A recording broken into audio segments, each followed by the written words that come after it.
The hearing will please come to order. Although I'm certain the record will show that Mr. McFarlane is still under oath, Mr. Garment, do you believe we should repeat the oath again? Please rise, sir. Do you solemnly swear that the testimony you're about to give is the truth, the whole truth, and nothing but the truth, so help you God? I do. Please be seated. Yes, Mr. Bloomfield. Chairman, I'd like to raise a point of order just for clarification. I wonder if the chair would advise the panel as to what the future precedent of the committee is going to be in view of allowing Mr. McFarlane to come back and testify. What is your plans for others that wish to come back and have a second time? Because of the unique nature of this request, Mr. McFarlane gave his testimony before we had received any information from Colonel North, and as a result, I don't believe that Mr. McFarlane was in any position to respond. Secondly, in the cases of, say, for example, Admiral Poindexter, he will be testifying after the fact, and so we felt that in fairness to Mr. McFarlane and at his request, we decided to take this extraordinary step. We do not wish to make this a precedent. I would like to announce that in the future, if other witnesses feel that their characters have been impugned, I would advise and recommend that their testimony be taken together with counsel in deposition. Thank you, Mr. Chairman. But I believe the witness that was just before us, Colonel North, is without question one of the most important that this panel will receive. Therefore, of this unique nature, we felt that it was only proper in the name of fairness to permit Mr. McFarlane to testify. Mr. Chairman? Yes. Mr. Chairman, so that I might not be misunderstood at a later date, and I don't intend to make any issue over Mr. McFarlane's appearance here today, but I think it is outside of the process that we had understood that we were following, and I, for one, wish we had not done it at this time. Well, it was a possibility at all times, because I'm certain you will recall that whenever a witness was finished with his testimony, the chair advised the witness that we may call you back, and I think the record will show this very clearly in the case of this witness. Mr. Chairman, if I may, again, I don't wish to make an issue of it. Mr. McFarlane is here, and I don't mean to second-guess the chairman. I think you have tremendous responsibilities in trying to make this a fair hearing and preserve its appearance of fairness as well as the reality of fairness. And I don't mean to impugn that motive at all. It's just that my concern is that whenever a witness feels that some other witness has testified in a way they don't agree with, they may wish to have another day in court. And I just don't know where that's going to end. If indeed Mr. McFarlane feels that Mr. North's testimony was at variance with his experience, I suspect the same thing may be true of every other witness we have heard or will hear. It is a problem that we will have to face as they are presented to us, and I'm certain that we will do our best to abide with the rule of fairness. Mr. Chairman? Yes, sir. As I understand it, Mr. McFarlane requested the committee for the opportunity to appear to testify. The Senator is correct? correct. And the committee was therefore faced with having to decide whether to accede to that request, and his appearance today represents a decision by the chair that he should be allowed to come and testify. He was not recalled by the committee, is that correct? The Senator is eminently correct, sir. Thank you, Mr. Chairman.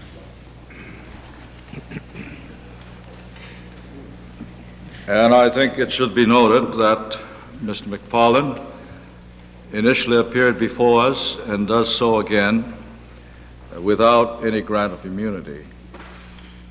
I have been advised, Mr. McFarlane, that you have a statement that you wish to make. Yes, sir, Mr. Chairman. Please proceed, sir. Thank you, sir. this statement been filed with us for 48 hours? No, it has not been, because the request came in yesterday.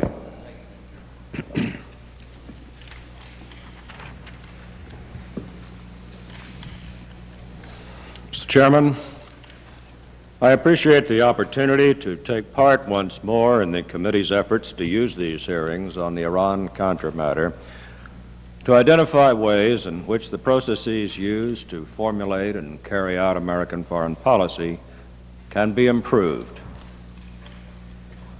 Since last I was here, the committee has heard very important testimony. In particular, I would cite that of Ollie North. Perhaps as never before in this administration, the nation has treated to a comprehensive explanation of just what United States interests are in Central America, how those interests are threatened, and why our support for the Contras was, and is, in my judgment, still justified. It was a superb performance, passionate in delivery, and persuasive in argument. And for it, all of us, I think, are deeply indebted to Colonel North. In addition, as a personal opinion, I believe that everything that has been said by committee members and others about Colonel North's bravery and devotion to his country is true, and I say that as one who knows, for I have worked with Ollie for many, many years. As is to be expected, just as new testimony sheds light on previous areas of darkness, it may also raise new questions which require further illumination. Such is the case here. For just as millions, literally millions of Americans found themselves saying over and over again during Ollie's testimony, his goals were certainly right, or I agree with the ends that he was seeking. Many of the same people found themselves asking, I wonder if the means have to include lying, or do we really want to keep the Congress completely in the dark? Or shouldn't there be some system of accountability? I'm here today because I want the record to be clear regarding my beliefs about how our government should function in the sensitive area of covert actions under our Constitution. I believe accountability is at the heart of our system of government. Also, while recognizing that the recollections of detail of events may differ between people, that honest witnesses who are busy with many matters inevitably will have different recollections of the same events many years later. And there's also the tendency for recollection to be colored by the way one would have liked to have acted, not the way in which one in fact did. And there are, in my judgment, some core facts about which I feel it's necessary to speak. At the outset, there seems to me to be a consensus, at least within the committee, regarding the legitimacy of and need for covert actions. Simply put, we aren't in a competition with a democratic opponent. For the other side, unrestrained covert actions are a way of life. And just as they support Leninist political parties in developing countries, we had better be able to use a range of means to support people who aspire to freedom, or they will perish, and our own freedom, as we know it, will be in jeopardy. I also believe there is a consensus around the proposition that both the funding level and the intended scope of covert activities should be relatively modest. Any foreign policy issue that involves threats to truly vital national interests, the resolution of which will take significant funding for a long period of time, had better have the understanding and support of the American people going in. That support is engendered by vigorous public debate, something that is impossible in the case of covert actions, which must remain private. Well, if we agree on these 2 points, then the question becomes how covert actions ought to be conducted so as to maximize the prospects for their success, as well as to minimize the damage if they fail. It seems to me that the answer to this question, especially under conditions of governance that we face today, in which one party occupies the White House and the other control of the Congress, must be cooperation and compromise between the 2 branches. Needless to say, such an approach is inherently infeasible if either branch lacks integrity.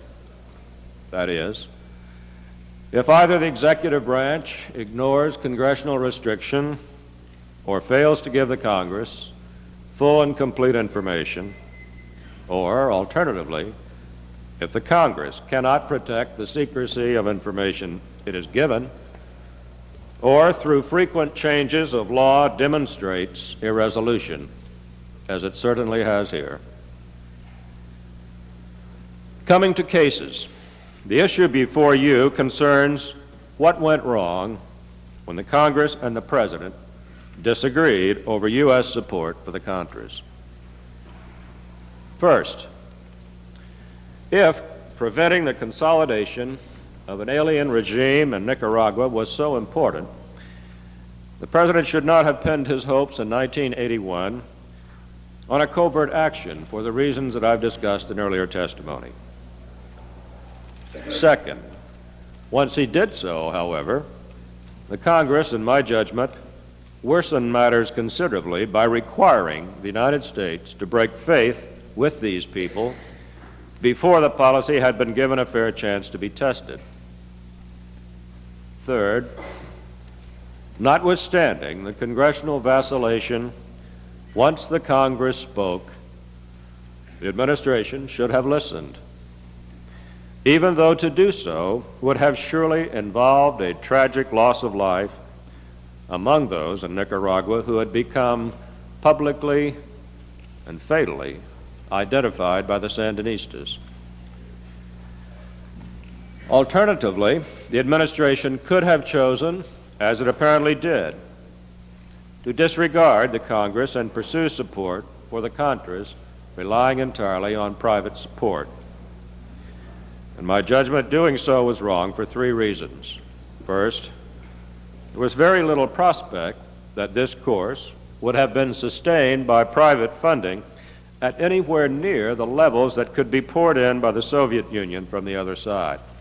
In short, it would ultimately fail, and at a much larger cost in terms of human lives. Second, it would be politically unwise to do so, for by going it alone without congressional support, the current furor was almost guaranteed.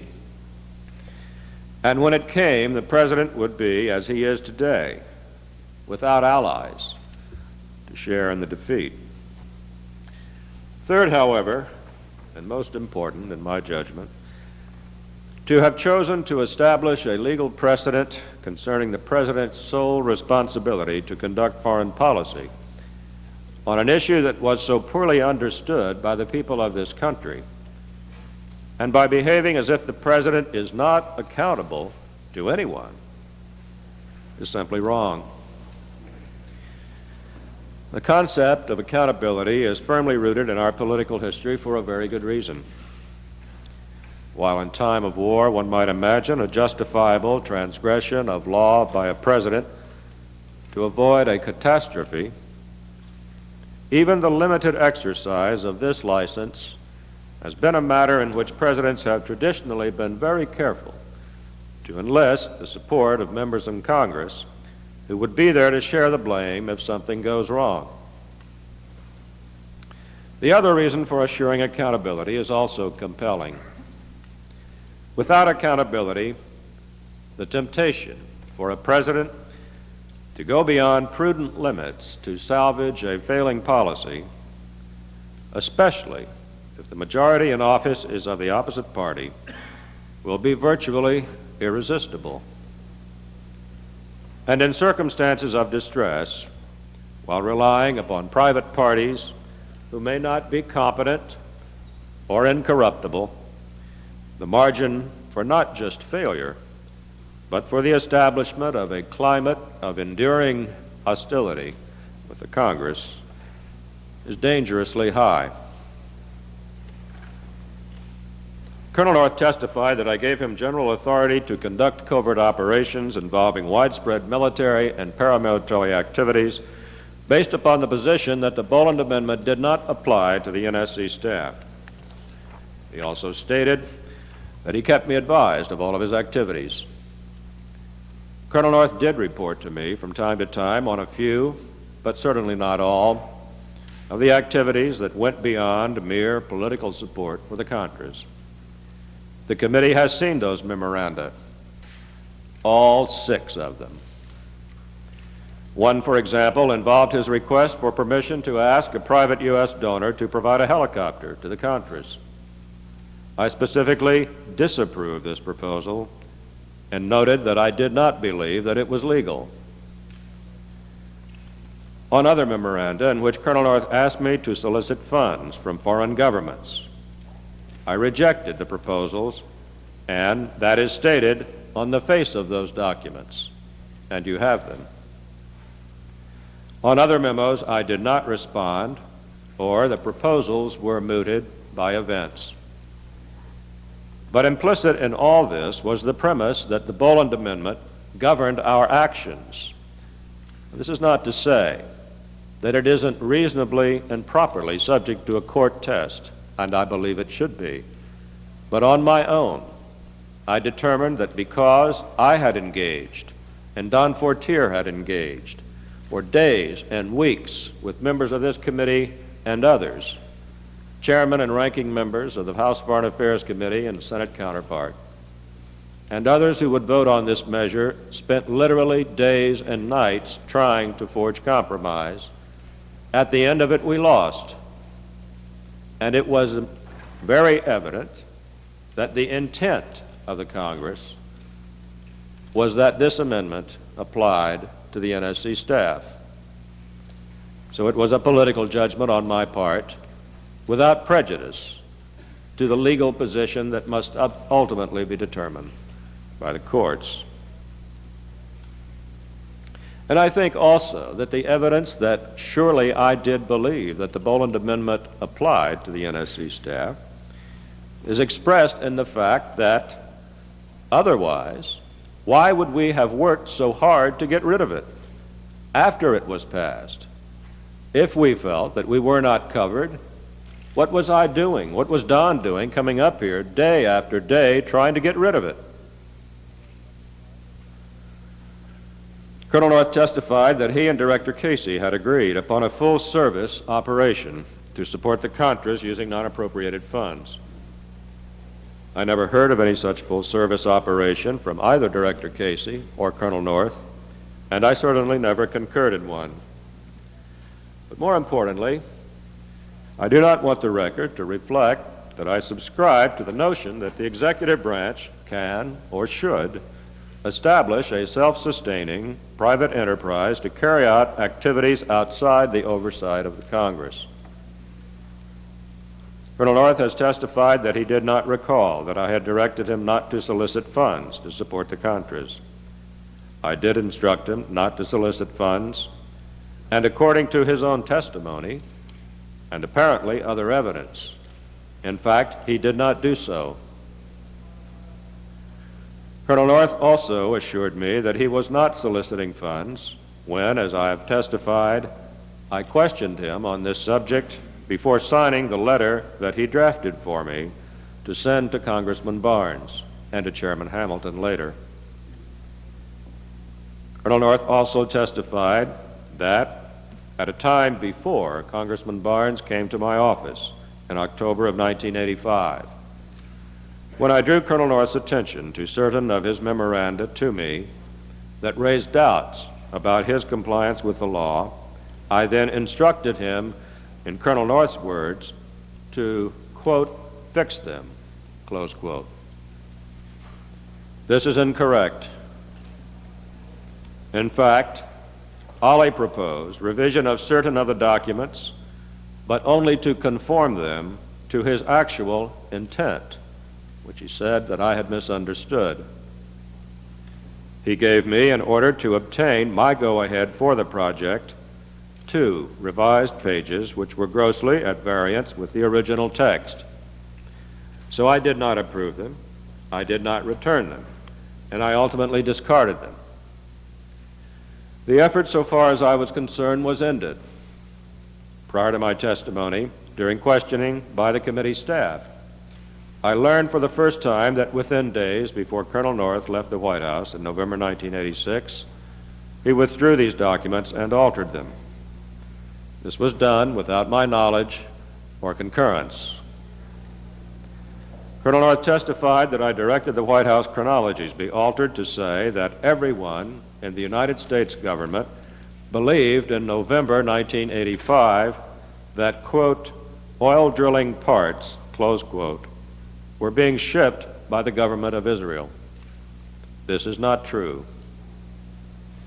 Colonel North advised me on the evening of November 18, 1986, on the one brief occasion when I was involved in the chronology process at all, that no one in the U.S. government was aware that Hawks were involved in that shipment until January 1986. I had no clear recollection of the matter, having spent the entire period variously in Geneva, Rome, Paris, London, California, but not Washington.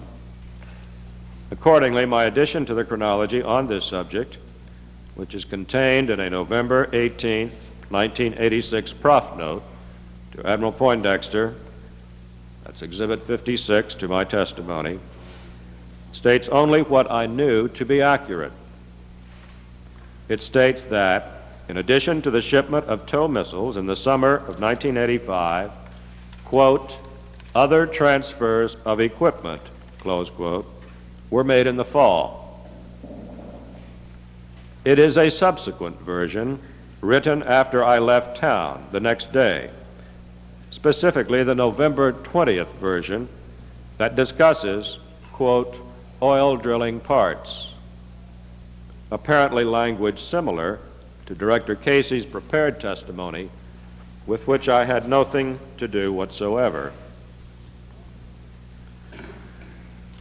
There are a number of facts upon which Colonel North's recollection differs from mine, but they are marginal to our basic disagreement.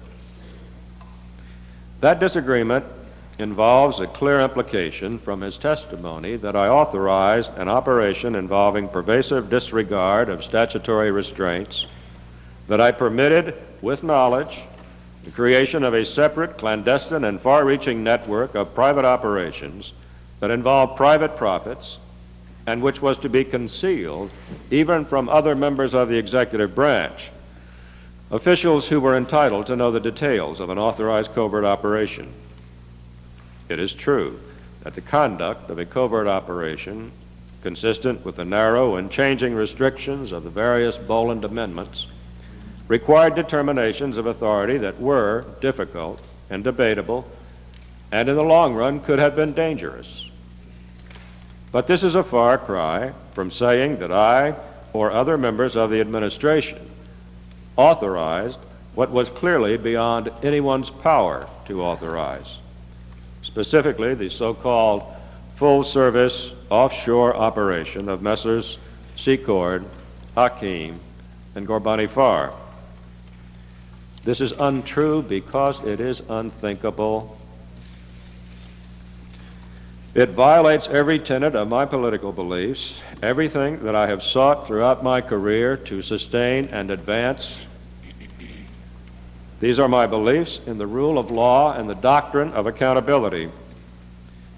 These are the essence of the constitutional form of government, which I have fought in war to defend, which I worked in Congress here to carry out.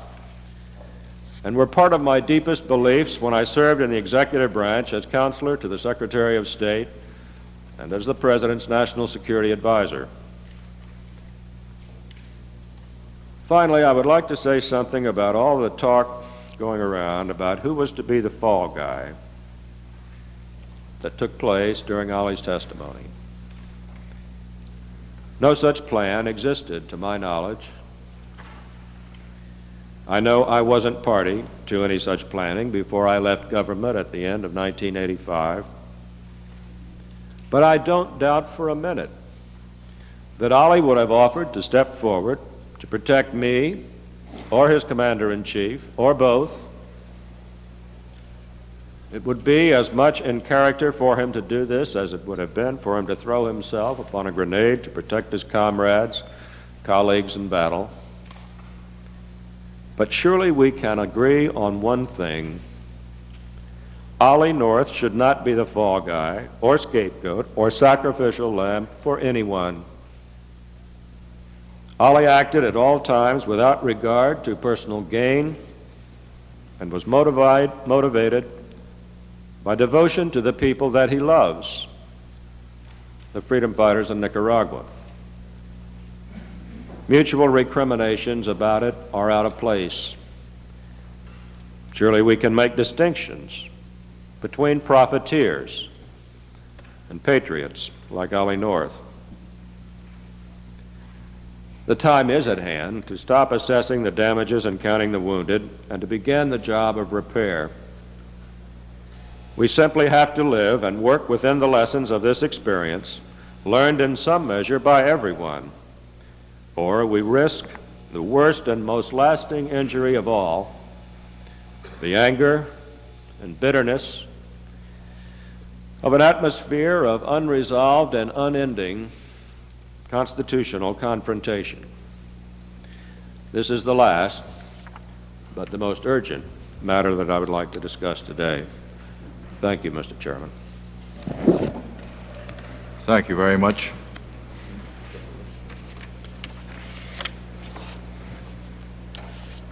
Chair recognizes. Before I recognize any member of the panel, I would like to advise everyone here that we will adopt a new and radical procedure. The staff will not question Mr. McFarlane. Senator Nunn. 10 minutes. And you can go on a second round if you wish to.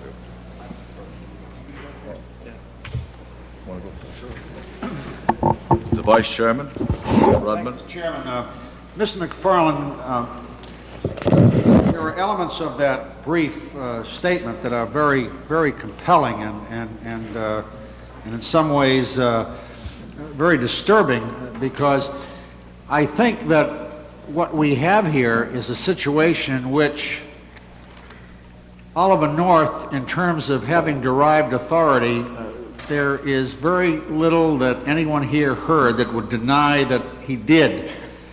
You have testified as to the one area that concerns many of us so much, the one that obviously leapt off of the video screen into your head, and when they talked about the off-the-shelf, covert, privately funded, off-budget, non-accountable, covert capacity. That's what obviously you were directing your attention to. And if I understand your testimony today, you not only didn't authorize that, but further, you did not know about that. Is that correct?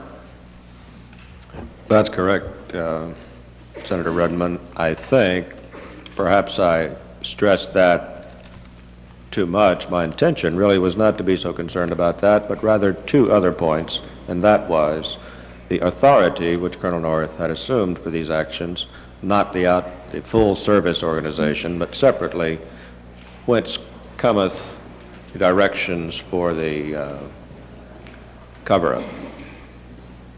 Well, Mr. McFarlane, there was a sense amongst the members of this committee that Colonel North, although he was working for you for a time and then for Admiral Poindexter, there's a very strong sense, which was referred to in your initial testimony before our committee, that maybe the line wasn't too clear between Mr. Casey and Colonel North, but it would appear from all that's involved here that he had a very unusual working relationship with the director of the CIA, considering he worked for you. Is that an accurate statement?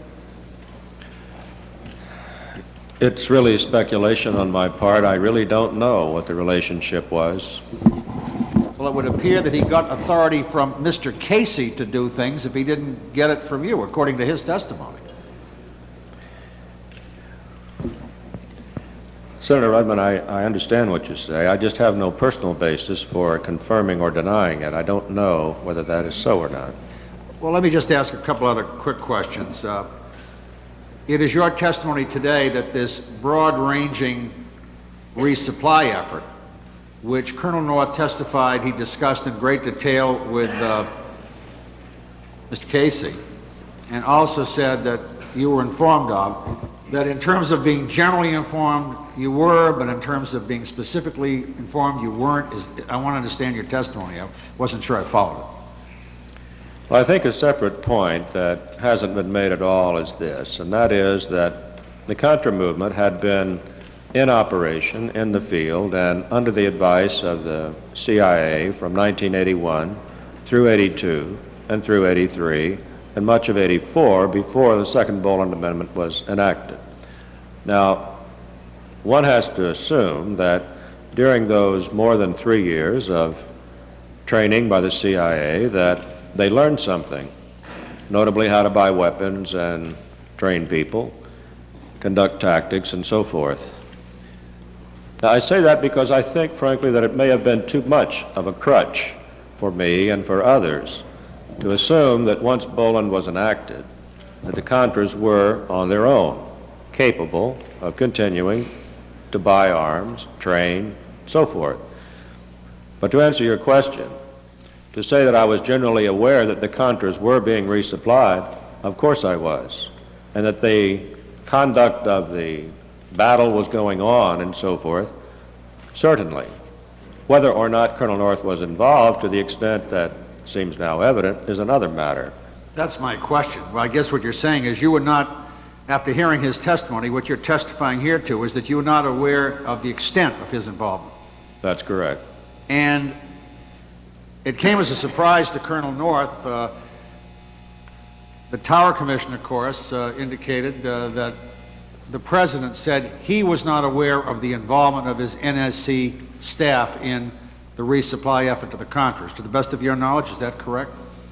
I think it is correct, and I don't want to contribute, as I think I did contribute, my earlier testimony, to the fact that the President was witting of every single thing that Ollie did, for clearly he was not.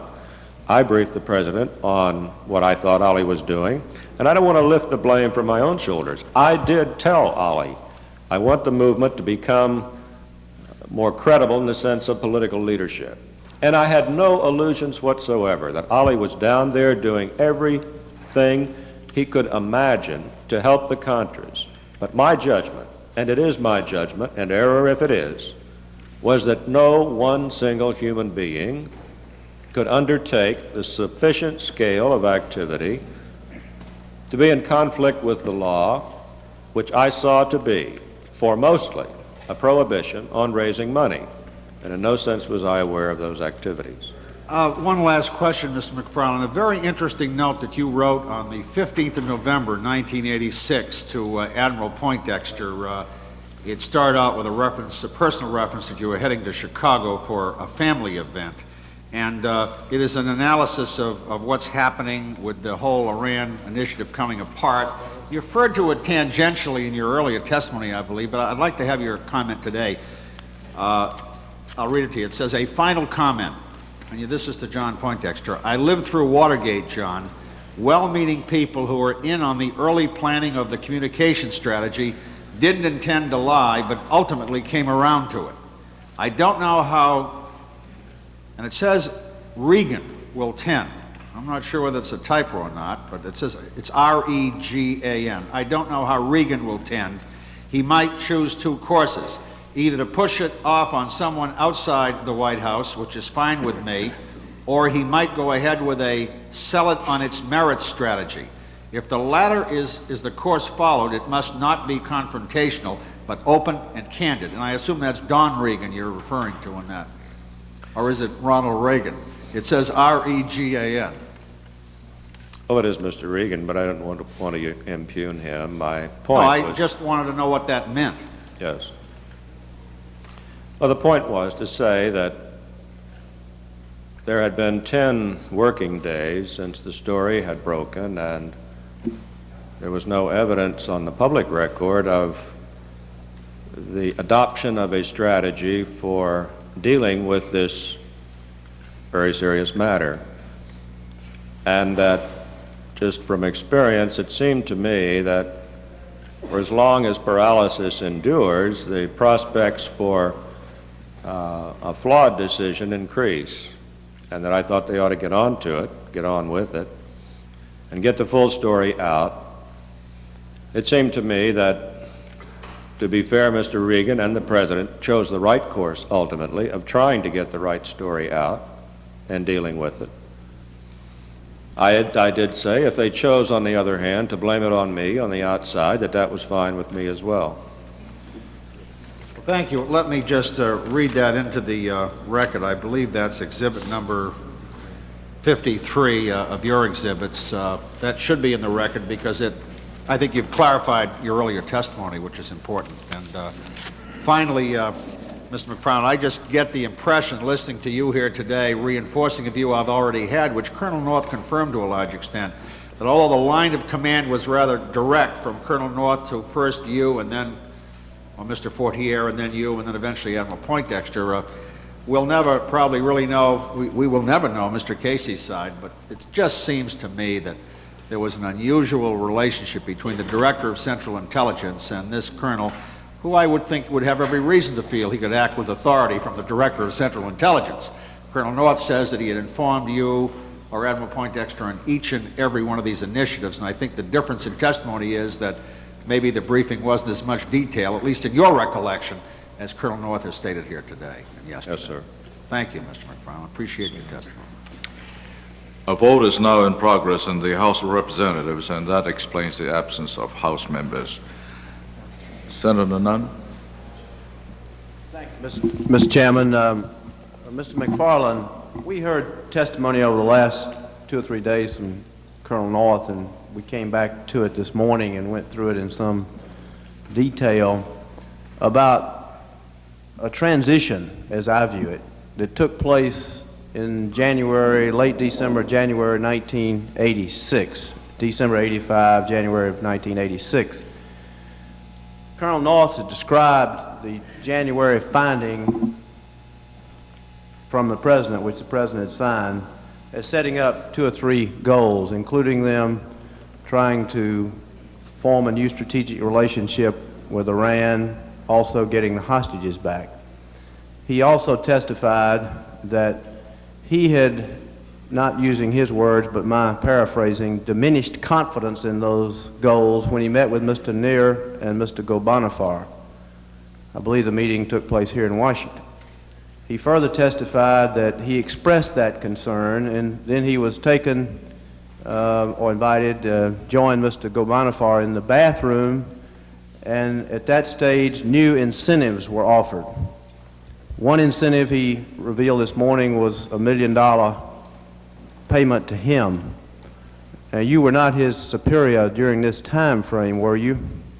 No, sir, I had left the government.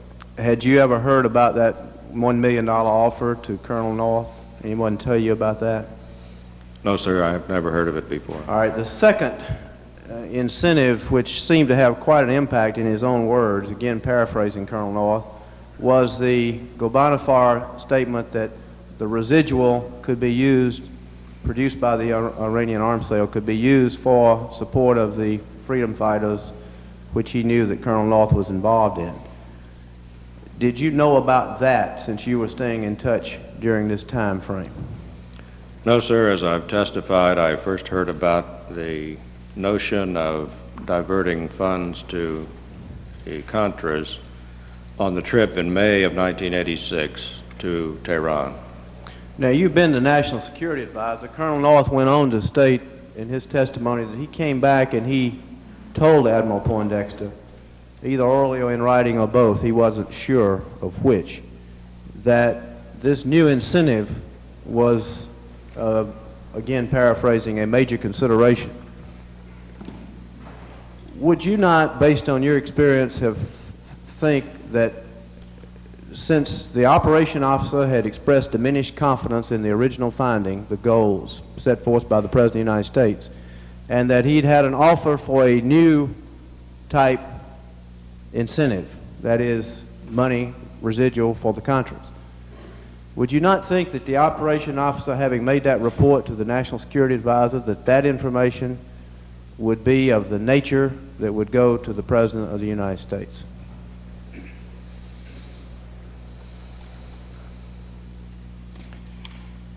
Well, I think, Senator Nunn, for me to, with hindsight, project what I would have done is a little unfair to Admiral Poindexter. I don't know what other considerations must have borne in his mind, and I think John is a man of very sound judgment. While I was serving, if a change of that magnitude had appeared, I would have reported it. Well, I'll ask you this question then just directly. If I assume you've heard most of this testimony. Yes, sir, a good bit of it. Would you agree with my assessment that this was a change of significant magnitude in terms of diminished confidence by the operations officer, Colonel North, in the original strategic goals and a new incentive being proposed? Well, I have to answer yes, and yet, if that prof's note was sent, for example, and I don't know this, concurrent to another memo that diminished its significance, in short, in context, which I don't have, it might be a matter of less emphasis by Colonel North, but under the terms that you cast it, I think it's a fair assumption. Well, I was trying to cast it in terms he did, and I don't have his exact quotes now, but that was what I was attempting to do. One other question, Mr. McFarlane. Colonel North was under the clear impression, according to his testimony, that he did have your approval to ask General Secord to undertake the airlift effort. Is that a correct impression on his part? And that was the airlift effort for the Contra operation. I heard the testimony on that point, Senator Nunn, and I was surprised by that. I don't recall being aware of General Secord's involvement with any activity, really, of support to the administration after he left until December of 1985, when, on a visit to London for meetings with the Iranians, I encountered him there. And no earlier offer or proposal, to my knowledge, for either directly with Colonel North or for the Contras to engage him had ever come to my attention, as far as I recall.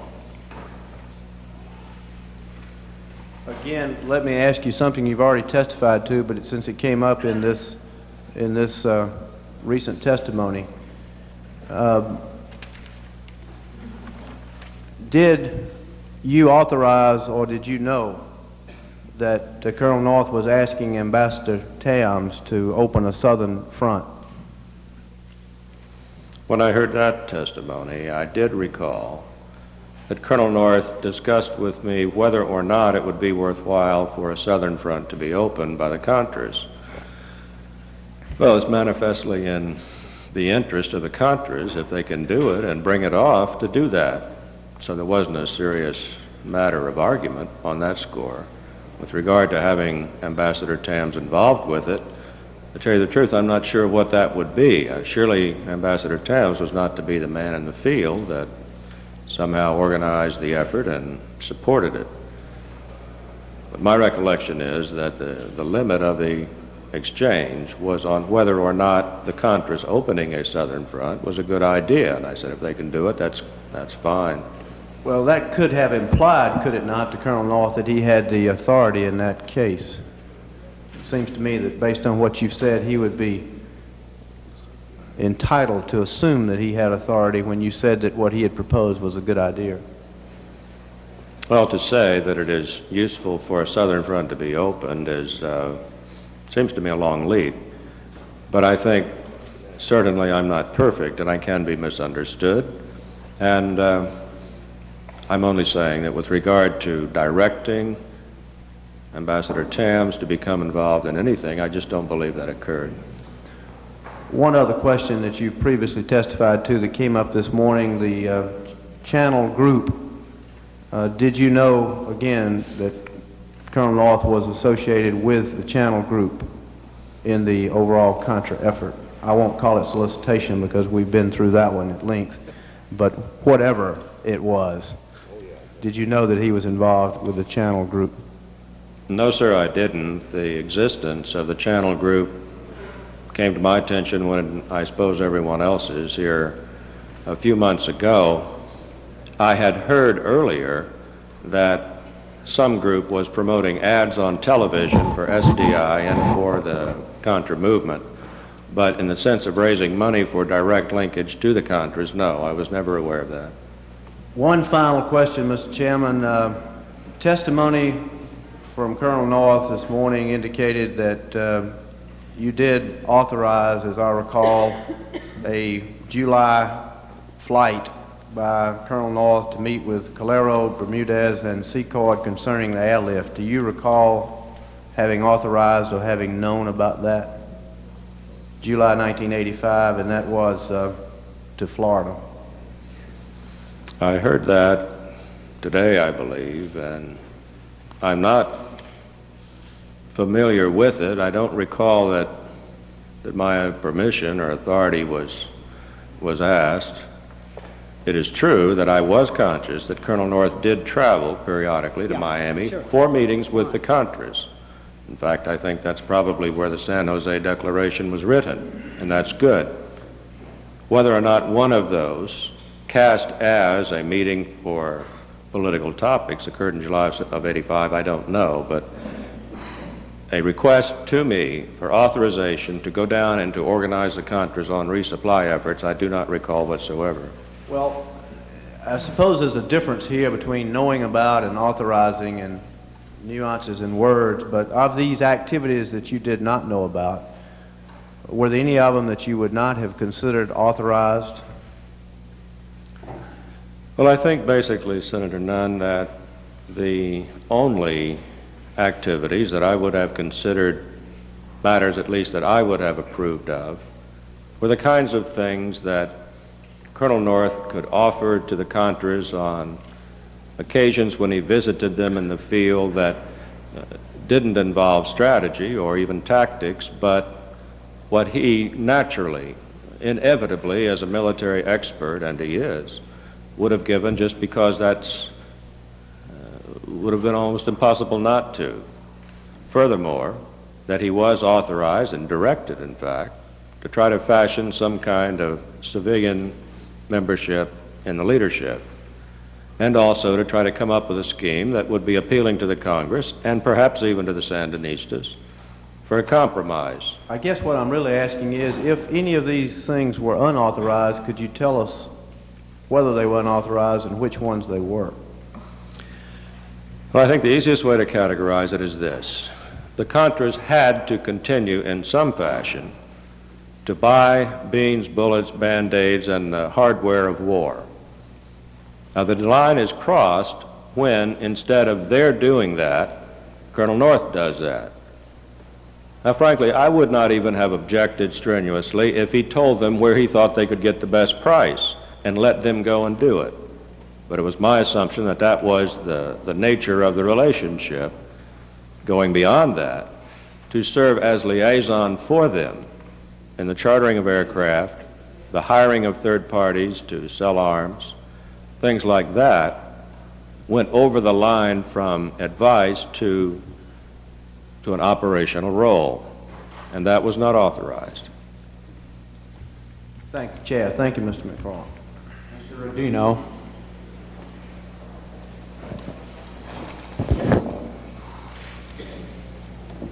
Thank you very much, Mr. Chairman. Good afternoon, Mr. McFarlane. Good afternoon, Mr. Chairman. Mr. McFarlane, after your interview with the Attorney General on Friday, November 21st, 1986, you called Colonel North from a payphone outside the Department of Justice. During that conversation, did Colonel North indicate that someone from the Department of Justice had advised him to retain an attorney? Mr. Chairman, I believe it was in that conversation that what you describe occurred. It occurred between Colonel North and me at some point, if not there within a day or so. Did Colonel North also tell you that he had been advised that his phone and possibly your phone may be tapped? Yes, sir. On Sunday, November 23rd, Mr. McFarlane, you met with Colonel North in your office prior to North's interview with the Attorney General.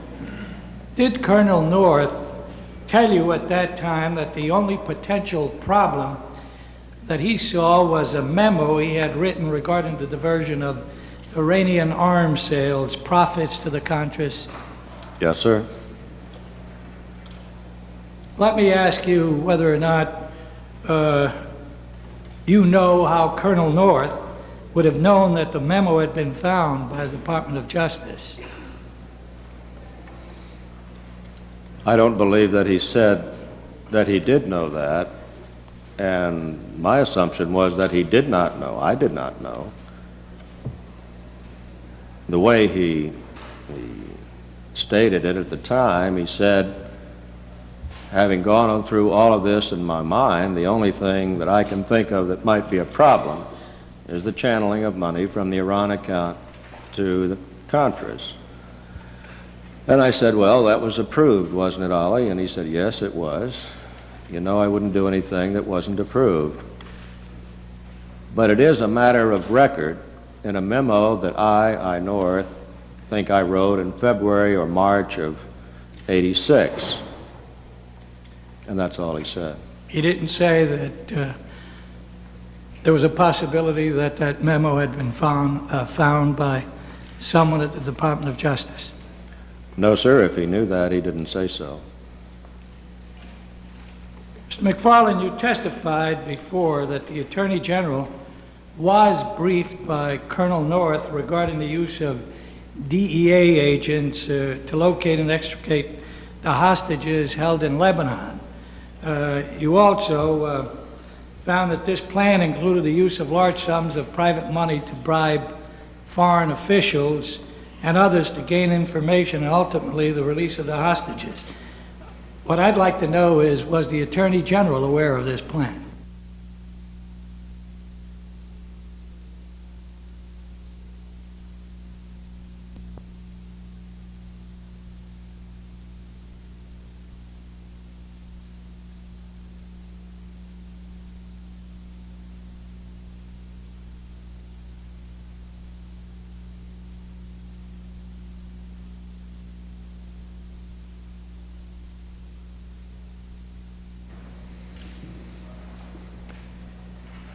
Well, I think he was, and I say that because when Ollie brought the proposal to me, he proposed that because the DEA people were under the Attorney General's jurisdiction, Colonel North said, why don't I go to the Attorney General and brief him on this and get his judgment and support? And I said, yes, please do that. And later, Colonel North came back to report that, yes, I have done that. That he briefed the Attorney General? That's what he said. And I think, Mr. Chairman, that I may be wrong, but I believe that later in a coincidental passing between myself and the Attorney General that he said, I've talked to Ollie and I have absorbed the proposal and everything, and I believe we can do it. And I believe I'm almost certain about that. That the Attorney General did tell him? I think so, yes, sir. And did he make a distinction as to the use of private monies to bribe as against money that had come from the Contras? Well, because I don't know what the briefing consisted of, it may have consisted simply of how Colonel North proposed the DEA agents be involved, which was to exploit their connection to a Lebanese that was close to the captors. Whether or not Colonel North told him about the bribes and the funding required and so forth, I don't know. If he did, the Attorney General did not mention it to me. In other words, the Attorney General did not make a distinction between the use of private monies and government monies to bribe these foreign officials. Well, again, I'm not absolutely certain that the Attorney General has said this, but Colonel North did, in fact, draw a distinction between those two sources of money. And you're saying that Colonel North was told by the Attorney General about the distinction? Is that what you're saying? No, sir. I'm only saying that Colonel North told me that he drew a distinction between public and private funding for it. I don't know if he communicated that on to the Attorney General. He didn't tell you that he was informed by the Attorney General. Is that what you're saying? No, sir, he did not. Thank you very much, Mr. McFarlane. Sal. Thank you, Mr. Chairman. Mr. McFarlane, I have been trying to get a little better understanding of the extent of the public diplomacy effort that was undertaken as part of this entire operation. And I know that a special section was set up in the State Department, a Latin American Public Diplomacy Group, which reported to the Special Planning Group in the NSC, on which Colonel North sat. And as part of that, I was trying to pursue the efforts of this public diplomacy and the questions of private fundraising, the use of funds, etc.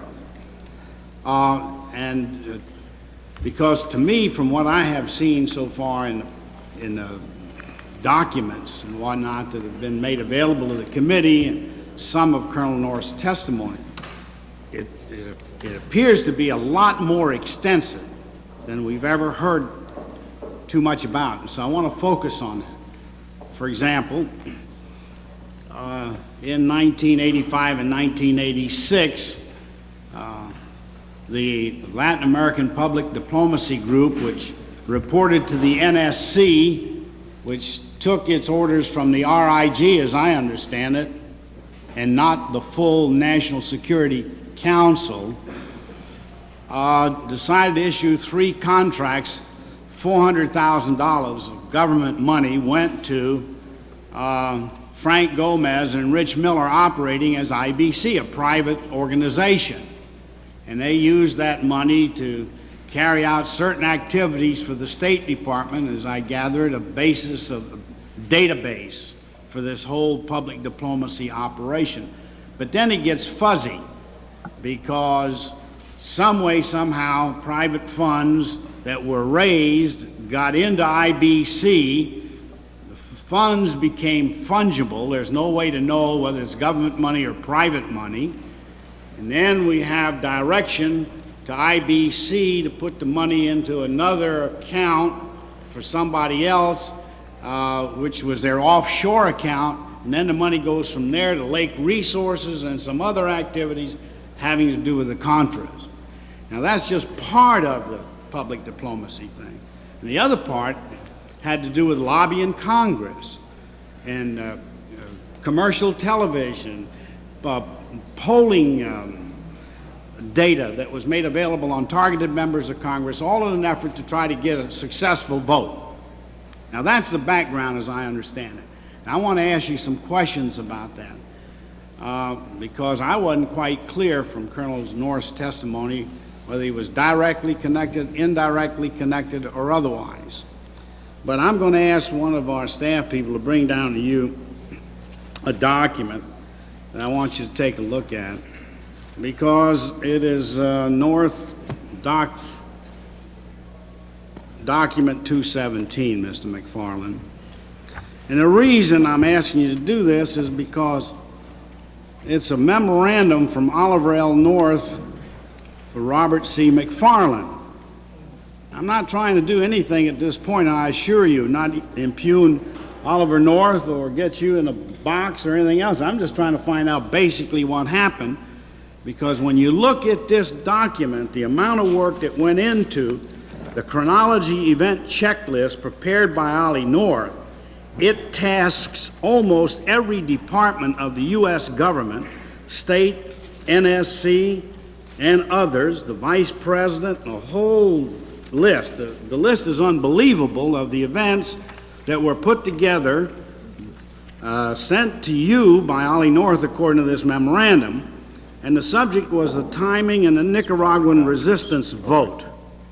And I think, Mr. Chairman, that this is a very important letter on this aspect of the discussions that we're having. And so I want to take a minute and just read it. Attached at tab A, and I wish you'd follow me, Mr. McFarlane, so that we'll know that I've read it correctly. Attached at tab A is the most recent version of the chronology of events aimed at securing congressional approval for renewed support to the Nicaraguan resistance forces. This schedule results from the 4 communications/media meetings we have now had with Pat Buchanan's ad hoc working group. Now, the use of the word "we" there is very important. Please note that the schedule continues to focus on a vote at the end of April, triggered by submission of the required report on or about April 15th. In addition to the events depicted on the internal chronology at tab A, which is quite lengthy, other activities in the region continue as planned, including military operations and political action. Like the chronology, these events are also timed to influence the vote. Planned travel by Calero, Cruz, and Robello, various military resupply efforts, time to support significantly increased military operations immediately after the vote. We expect major Sandinista cross-border attacks in this time frame. Today's resupply from blanked out went well, and special operations attacks against highly visible military targets in Nicaragua. I'm not demeaning any of this, and I'm not saying any of that is wrong. I'm just demonstrating the scope of this activity. Some of these efforts will proceed whether or not the vote occurs as planned at the end of April. For example, today, Bernardario Larios, former Sandinista defense minister, defected to Costa Rica, is now in Panama. You were briefed on this operation during the trip. Others, however, including the actions by U.S. interest groups, are very sensitive to the timing. Next week, the networks auction their time for 15, 30, and 60-second commercials during prime viewing hours. These groups are prepared to commit nearly $2 million for commercial airtime and the production of various advertising media. If we are to retain their support, we must let them know by Friday whether or not they should proceed. To the maximum extent, we have tried to prevent the kinds of errors that will cost them financially or politically. Unfortunately, some, like the Young Republicans ad, got through. This has been fixed. It is important that a decision be taken no later than noon, Friday, March 22nd, if we are to proceed with the events in the checklist, tab A, and those activities which support a vote at the end of April. Senator Durenberger plans to make a major speech on this issue at the National Press Club next Tuesday, March 26th. We should at least give him a sense of what to expect before he speaks. You should also be aware that Director Casey has sent a personal note to Don Regan on the timing matter. We are attempting to obtain a copy for your use. Worthland has apparently completed an analysis on some recent polling data. It reportedly does not look good for a vote at this time. Finally, Jim Michael reminds that in your meetings with the Central American heads of state, you told them we would be quiescent during the early spring, but that in April we would act. This description fits either scenario, going for the vote or a fallback option with sanctions. One way or the other, we need to have a decision, recommendation, that you discuss this matter with Don Regan and urge that the decision be made on timing by noon on Friday, March 22nd. Now, I've been very careful in all of this process. I read accurately, and And I'm not suggesting that anything was wrong in this, that it looks like normal politics, except for one thing. And that is that this whole public diplomacy, private funding, political operation did actually reside in the National Security Council. And so the question is, do you recall this memorandum? Do you know whether you ever received it? Short answer is no, Mr. Chairman. And I think it is a misimpression to credit the Public Diplomacy Center from being at the NSC. I think if you count, for example, the number of people that are tasked to do an incredible number of things here, that they're throughout the government, and they're probably 25 or 30 individuals, and they wouldn't take being tasked if they hadn't participated in the meetings. The meetings did take place, as far as I know, of the Latin American part of public diplomacy at the State Department, and for most, in fact, all of the time I was in government, I think by Ambassador Otto Reich. Now, that did work closely with the rig, which Colonel North participated in, and Elliott Abrams and others too. But they got the policy guidance from the rig, and then Ambassador Reich's group would prepare papers like this, and I imagine that his group probably prepared this. Your key point, though, and I understand, is was that State Department chaired bureaucratic exercise connected in some fashion to private support? I don't know that. If it was, I don't know anything about it. Well, this memorandum certainly would tend to indicate that, Mr. McFarlane. And if you say you didn't receive it or can't recall receiving it, then I can't ask you the next question as to whether or not it went to Don Regan and whether or not this ever got approved. I can't ask you that, but I can't ask you that question, but we have independent evidence to indicate that all of the actions were undertaken, including the media campaign to influence the Congress, the ads, not only SDI, but on others, that polling took place with regard to targeted Congress of both parties, etc. And all of that's legitimate politics, unless government money was used, and then unless it was directed, as this memorandum would at least indicate, that unless it was directed by some government official. So the question I want to ask you now is whether or not you know, or whether or not you ever directed Roy Godson to help raise money for the Contras. I never directed Roy to do any such thing, and I'd be very surprised. In fact, I don't believe that Colonel North would get involved in anything like that. I expect and I'm sure that he welcomed whatever support may have come from private organizations for ads and things like that, but I don't believe Colonel North ever became involved in polling or the kinds of things you mentioned here. Do you recall a meeting in the White House with Colonel North, Roy Godson, and Terry Slees in the summer of 1985? I heard about it yesterday, and I don't recall it, Mr. Chairman. I'm willing to say that it happened, but it doesn't ring any bells. No, if you can't recall, you can't recall. My time up. Thank you, Mr. Chairman. Senator McClure. Mr. McFarland, there are a number of members of the committee who have expressed some interest with respect to how much detail you exercised in the oversight of Colonel North's activities. I think you characterized it earlier by saying, yes, you knew or you believed that Colonel North was doing everything he possibly could to help the Contras. Yes, sir. So to know that he did that and to know what he did in detail would be two different things. Yes, sir. He said that he derived a lot of the specific authority by sending memorandum to superiors, whether it was to Don Fortier during his period of time as your deputy or later directly to you. Now, you have said, I believe, that you knew that there was a Contra support activity going on. Isn't that correct? I believe I said, Senator McClure, that I certainly knew the Contras were carrying on and continuing the struggle. Now, there wasn't any secret about the fact that the president was in support of that. Absolutely. He made speeches. So did I. There was a certain amount of activity both inside the White House and outside the White House about the desire of the administration for the Contras to be able to hold on. Yes, sir. And it was a very open statement of policy so far as the administration was concerned during that period of time.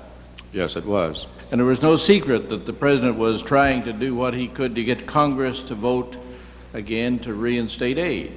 That's correct, sir. And there was a lot of discussion inside the administration, I suspect, about how in order to get that accomplished. Yes, sir. And that again was no secret. That's correct, sir. But it doesn't necessarily mean you knew all the details of that, of what was being done. And I want to, now you said that you knew the Contras were hanging on, and I assume that you knew from that the Contras were somehow getting supplies. Yes, sir. Did you know that supplies were being flown to them? Yes, sir. Did you know that supplies were somehow being dropped to them? Well, they had to be. They had to be, so that, it doesn't surprise you to know that. Not at all. A little bit earlier in response to a question by, I believe by Senator Rudman, you were asked, did Ollie tell you that General Secord was involved? And you said, no, you didn't know that. You learned that later. But you must have known that somebody was involved, Of course. that there was a resupply operation, That's correct. and that somebody was flying supplies to them. Yes, sir. So let me rephrase the question then. Did Colonel North ever indicate to you that he knew that resupply operation was going on? Well, of course. He reported the fact that airdrops were occurring, that some of them got through and some didn't, that shortages existed. I mean, I would not pretend ever that Colonel North wasn't in almost real-time contact with the Contra leadership, and I knew that, and I approved that. It isn't something you'd have told him you shouldn't know. No, sir. Please don't talk to those folks. That's correct. All right.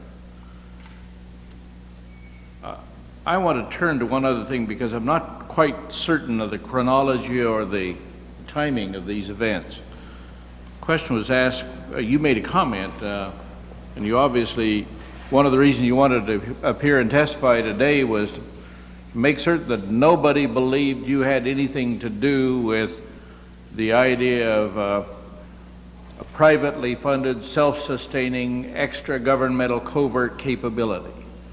Among other things, yes, sir. And if I recall correctly, the first time the use of funds from the Iran arms sales was suggested that it be used for for non-governmental covert operations was when Mr. Neer was here at the end of December, early January 1985-86. I think that's what Colonel North testified to. It was after I left the government. And that would be after you left. So if that was, and I'm not, because there's a little bit of confusion, I guess, about when that may have been first discussed, that's my memory of when it was first discussed, Yes, according to Colonel North's testimony. And if my memory is correct, and that is what his testimony was, that then would have been after you had left. That's correct, sir. All right. Again, another matter that came up in the questioning of Colonel North was with respect to the progress of the Iran initiative. As I recall the testimony, and again, perhaps I don't remember it quite right, that there have been a number of contacts between our government and the government of Israel and certain people who had contacts in Iran during the fall, and that some things had been done during August and September by the Israelis, although we had not participated in that directly. Is that correct? Essentially, yes, sir. Yeah. And that the initiative was, in my words, falling apart. And as I recall, you went to, I believe it was London, early in December, Yes, sir. and came back and say, this thing's a disaster, let's don't go any further with it. Do I overstate your report? Well, I said essentially that I believe that the intermediary was unreliable and that we should not do business with him, that if ultimately we could get in contact directly with officials in Tehran, that might offer some hope, but I recommended against continuing to deal with Mr. Qurbani Farr. Now, had you had doubts about this prior to that meeting in December? Yes, sir. Had you expressed those doubts? Not in any effective way, I think. Well, apparently not in an effective way, but because it went forward anyhow. But I really, had you communicated to other people that you thought this thing wasn't working the way it ought to work? Yes, sir. And the reason I ask that is because other people reacted, if indeed you said that, at that period of time, and I thought you had told us that you did. That kind of led into what I was trying to get at this morning in my statement this morning as to what caused other people to react. And it seemed to me that what you had said earlier with respect to the difficulties, the first channel, difficulties of making the contacts in a credible way may have led other people to believe that the United States was about to break off the effort. If you would just suspend your answer for one moment, the Senate is now having a vote, so that will explain the absence of the Senate panel. I'd ask Chairman Hamilton to carry on if he would. Thank you very much. Do I overstate the concerns that you had or expressed during that period prior to the December meeting? No, I think that's a fair description.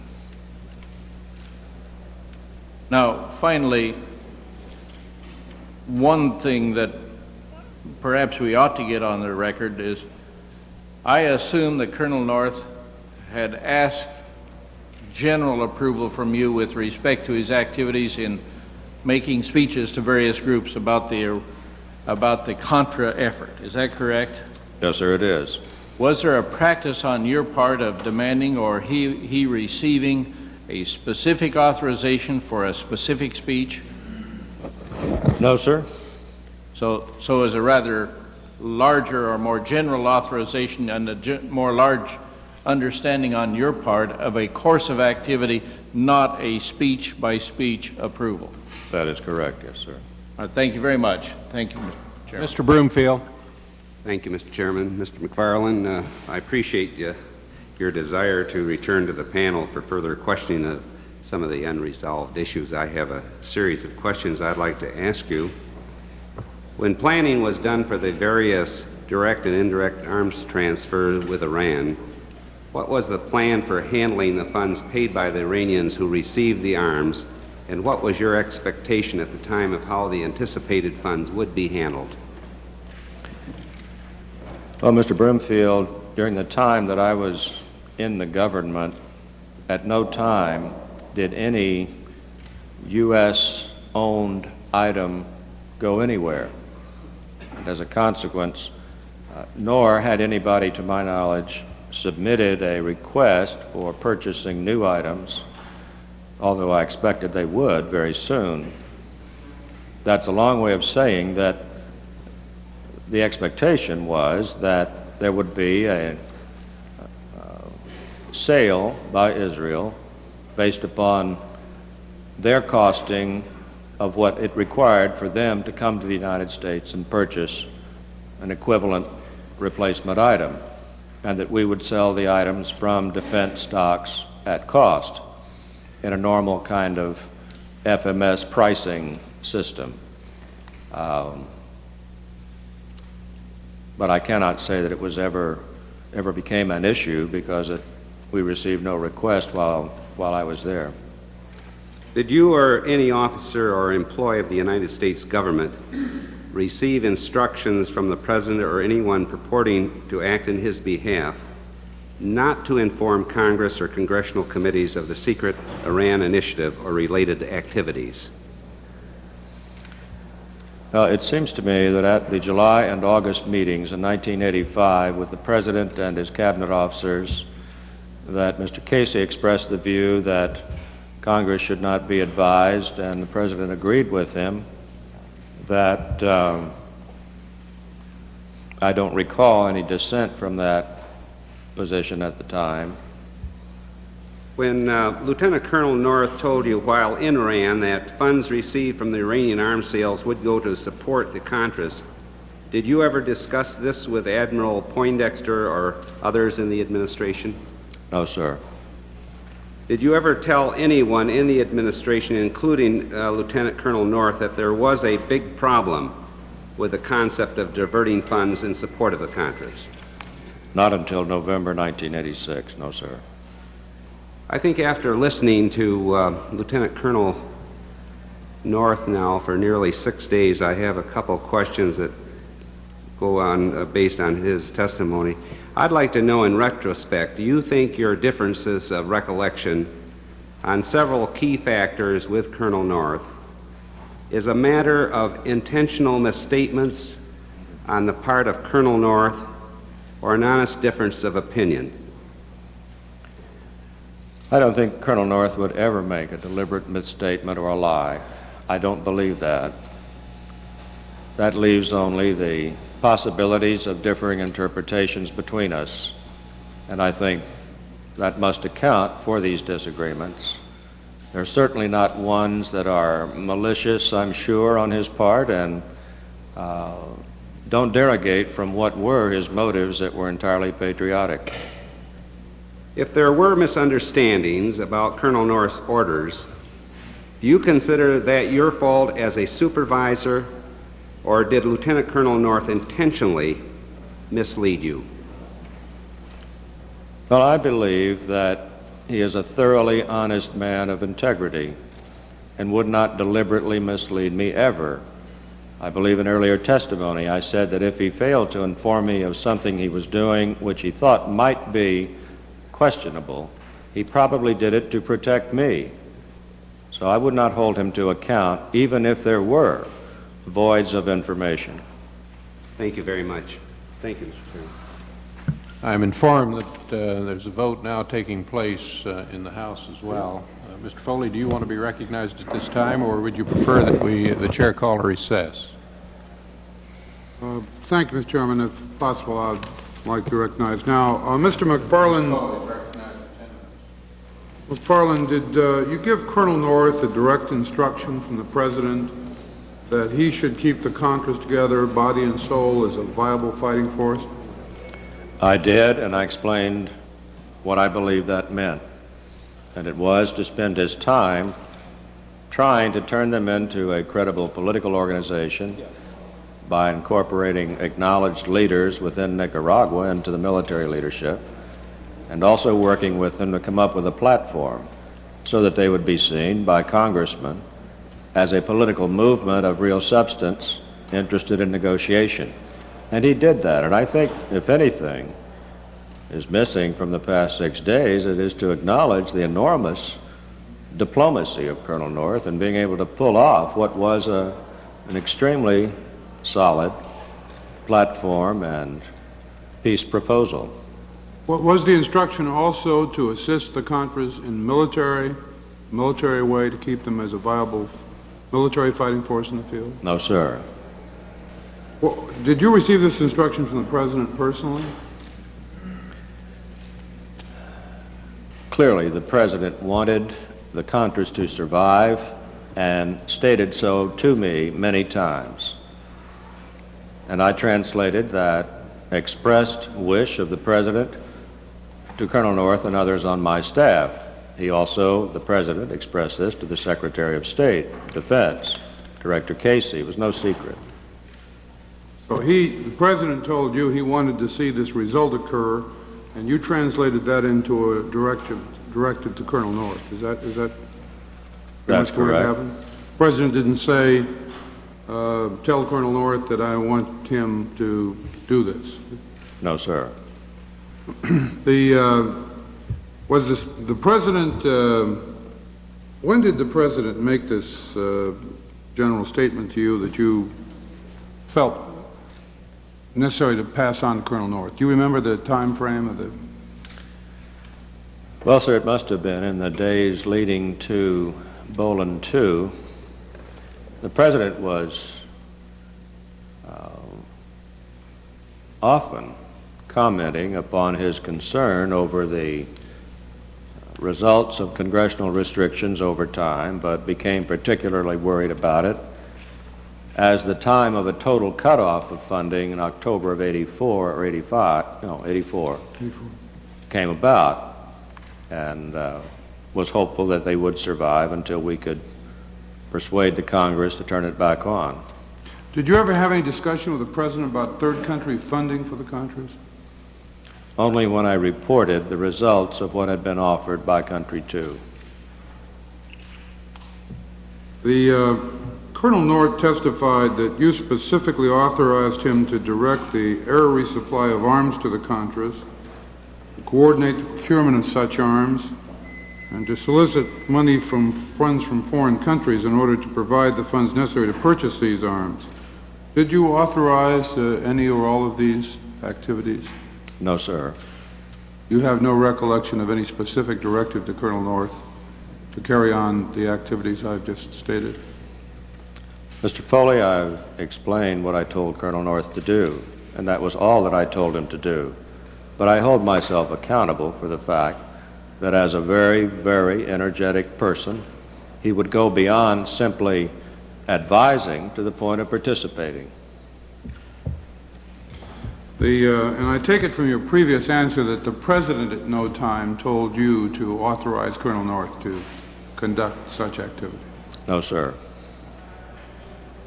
Did you authorize Colonel North to discuss with David Walker activities inside Nicaragua? The name Walker rings a bell. I associate it with a separate matter, I think, that concerned blowpipes after I left the government.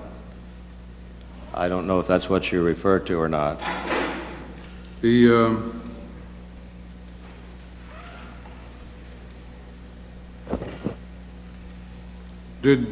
recall with Colonel North or otherwise attempting to assist the Contras in obtaining blowpipe? No, sir, I took no action on it.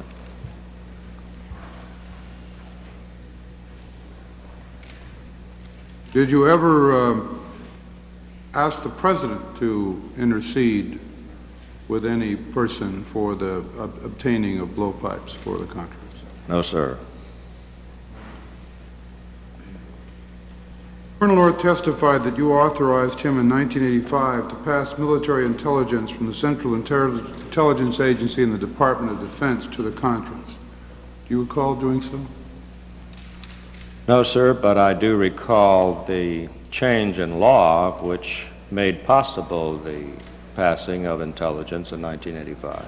During the period when it was prohibited to the CIA to pass intelligence to the Contras, do you ever recall suggesting that Colonel North could pass such information after obtaining it from the Central Intelligence Agency, thus diverting from or circumventing the restrictions of the law? I don't recall any such authority.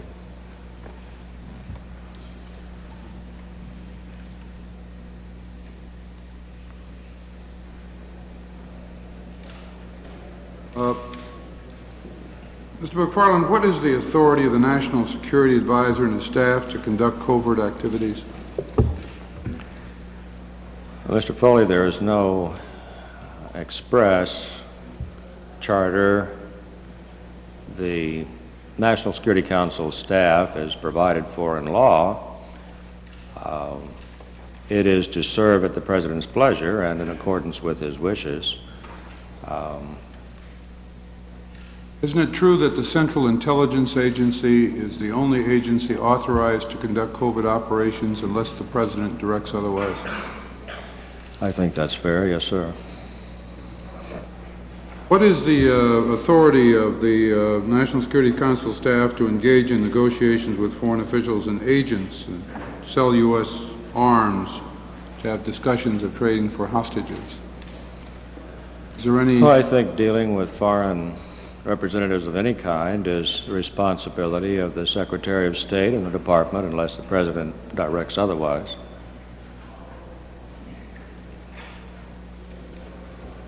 But the authority derives from the President, does it not? Yes, sir.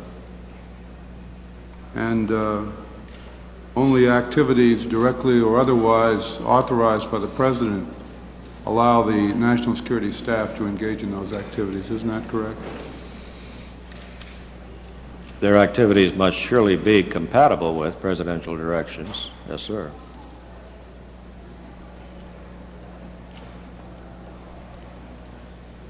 At any time in which you were the national security advisor, did you have the sense that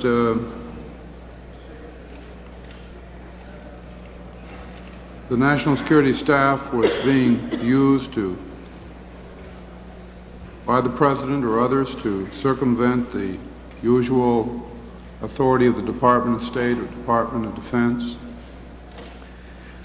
No, sir, Mr. Foley. If anything, I think that I and many members of the NSC staff shared a frustration over the difficulty in getting those people who should have been chairing meetings, making policy, bringing people together from state, defense, Treasury, CIA, throughout the government to do it.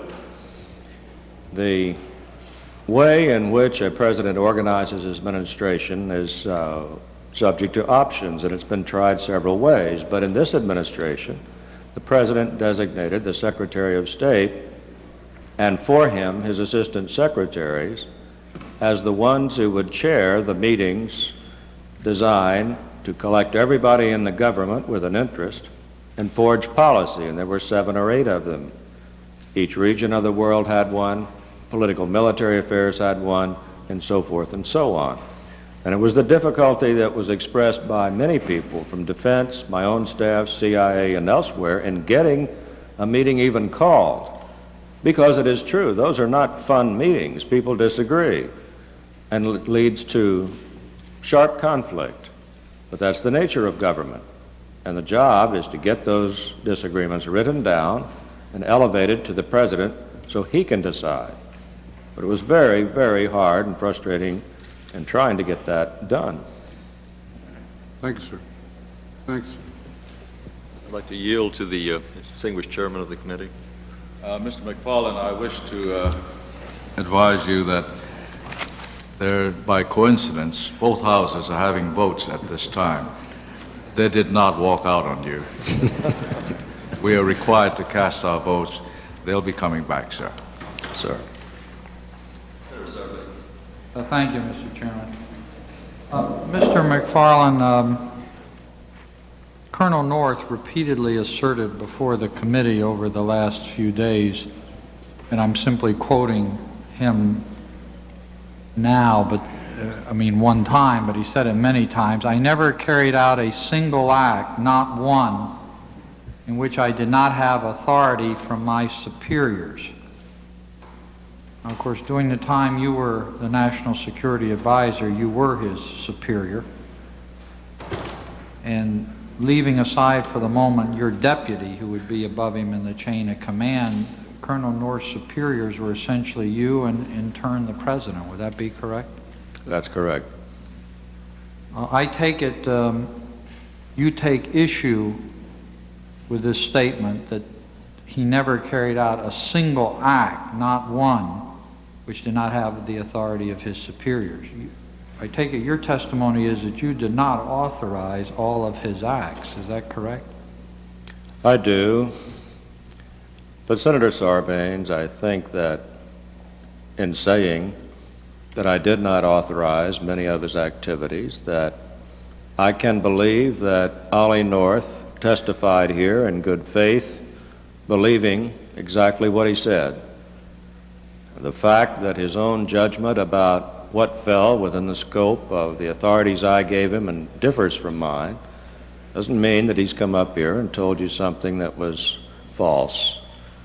I think, however, that it is useful for the public and colleagues, perhaps, to just stop and think a couple of minutes about not what I say or Ollie says, but the objective data about what happened and when it happened and what monies existed and where did they come from. For example, I think by Colonel North's testimony that he asserts that the organization that was used to help with Contra resupply didn't go into, in fact, didn't get any money, if I understand correctly, until November of 1985. Well, that was while we were getting ready for Geneva, and within 3 weeks I resigned. The facts and data and reports and evidence that has been reviewed here deal foremostly with activities that occurred in 1986. And so it is an entirely reasonable question, but apparently, from what the record shows, most of the activities are activities that occurred after my time. Well, let me go back to your time and let me sharpen the questions a bit. Colonel North said here that in the early days of 1984, when it was seen that money was running out, there were discussions within the administration as to the alternatives, and that Director Casey suggested General Secord to him as a person who could, acting outside of the government of the United States, provide assistance in this Contra support effort. And he then said, the person who suggested General Secord to me, and I then took the name to Mr. McFarlane, was Director Casey. Now, I take it it's your testimony that you didn't know about General Secord's role in any of this until the London meeting in December of 1985. Is that correct? That's correct, Senator Sarbanes, and I think that the statement is also reinforced by the facts that are on the public record. Specifically, in 1984, to my knowledge, there was no meeting or deliberate plan developed to plan for the contingency of a congressional cutoff. Now, the reason why you wouldn't need to do that was because, as we've learned separately, a country, a second, third country, had volunteered to support that continued to sustain the needs of the Contras. That same country continued that into 1985. So as a practical matter, at least from my point of view, there wasn't any need for there to be some new creation because the funding level was carried on. Did the account number in which these countries that were being solicited were to deposit their money come to you from Colonel North? Yes, sir, I testified to that. And did Colonel North solicit third countries for money with your authorization? Did he solicit from third countries? With your authorization? No, sir.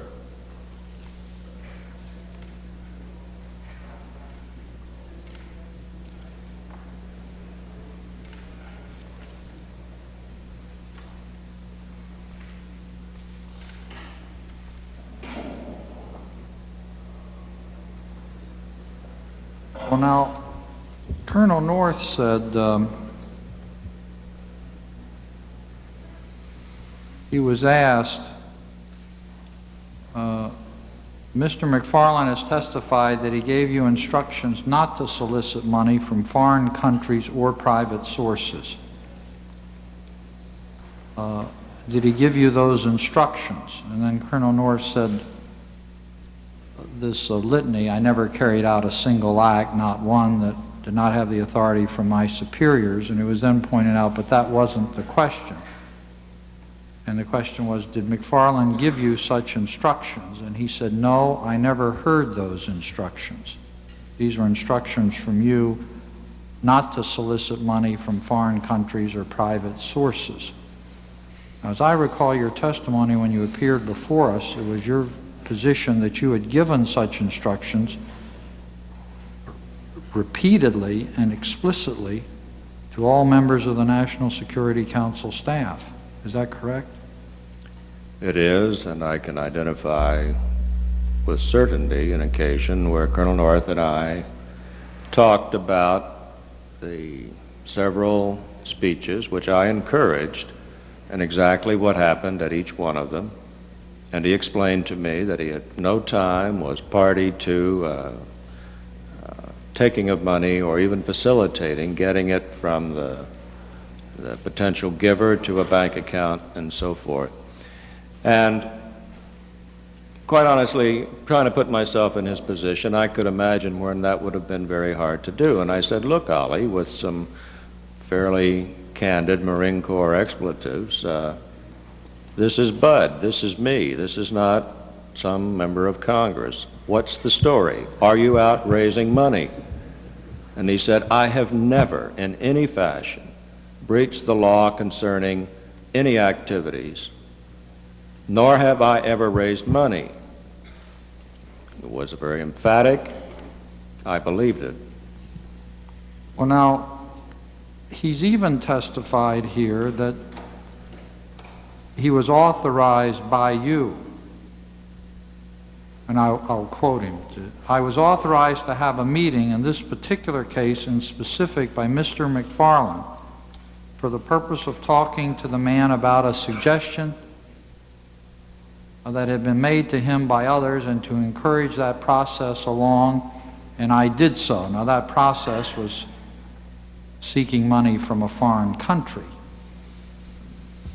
And eventually he was asked, as a result of this line of questioning, I take it you are saying not only did Mr. McFarlane not instruct you not to seek money from foreign countries, but that he was aware of each and every one of your actions to obtain money from foreign countries and approved of it. And Colonel North's answer to that was, I believe so, yes.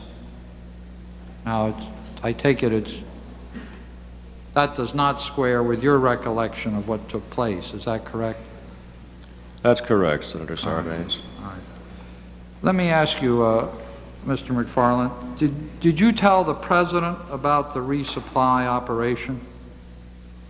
I told him that they were being resupplied, buying things, getting deliveries. Yes, sir. Did you tell the President how it was being done? I did not. My own assumption was that they were buying things the same way they had for years, and it wasn't a matter of great importance to the President. It would have been, if this is your point, had there been a member of his administration that was doing it. I didn't believe that there was. Did he know of North's activities? Not from me, no, sir.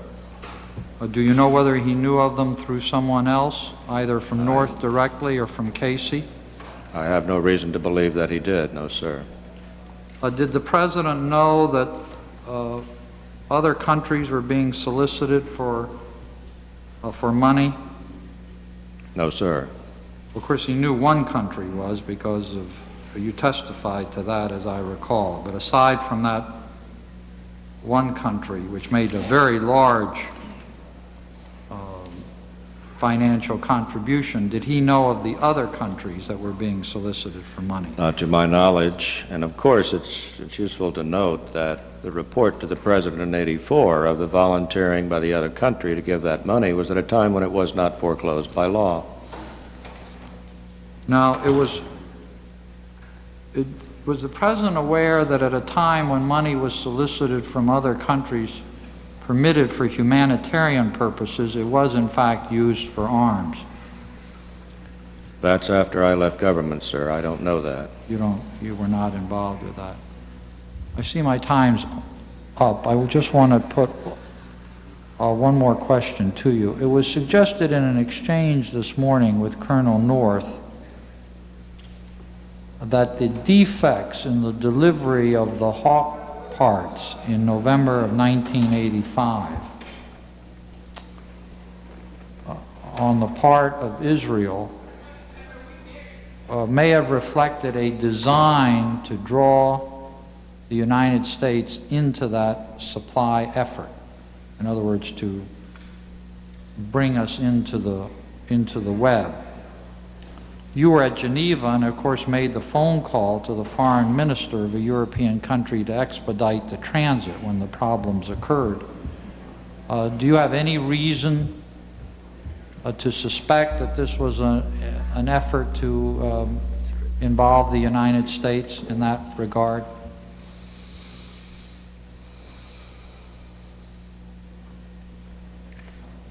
I don't have any conclusive evidence, Senator Sarbanes, that that was the motivation. No, sir. Well, thank you, Mr. Chairman. Mr. Corker. Thank you, Mr. Chairman. Good afternoon, Mr. McFarlane. Sir. Mr. McFarlane, were you aware of the fact that Oliver North had frequent communications, both in person and by telephone, with Director Casey? Well, I knew that Colonel North met with him more than other of my staff members did. If I had to kind of put a quantity on it, I would have said that it didn't seem to me, from what I knew at the time, like it was terribly unusual. I say by that once a week or so. I don't really know how many times he met with him. But you were aware of the fact that those meetings were going on? Well, he would tell me about them, about once a week or whenever it happened. When he told you about his meetings with Director Casey, did he indicate to you the substance of those meetings, what was said? Occasionally, yes, sir. Did you as well have conversations with Director Casey about the conversations that he had with Oliver North? No, sir, and that's been a kind of a curious issue in all this, because I find a little trouble to imagine that the director was as engaged. I guess maybe partly because it's embarrassing to me if that's true. But the question that comes to me is, if Bill Casey was going to do all the things he's been charged with, why didn't he tell me? Was I a threat, or?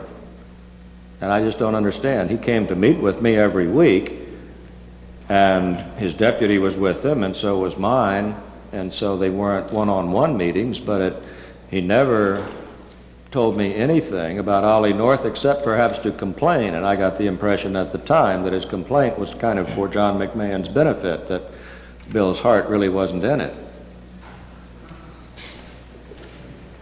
So you knew that Oliver North would meet with Casey, and Oliver North would explain to you once a week or occasionally what the substance of that conversation was.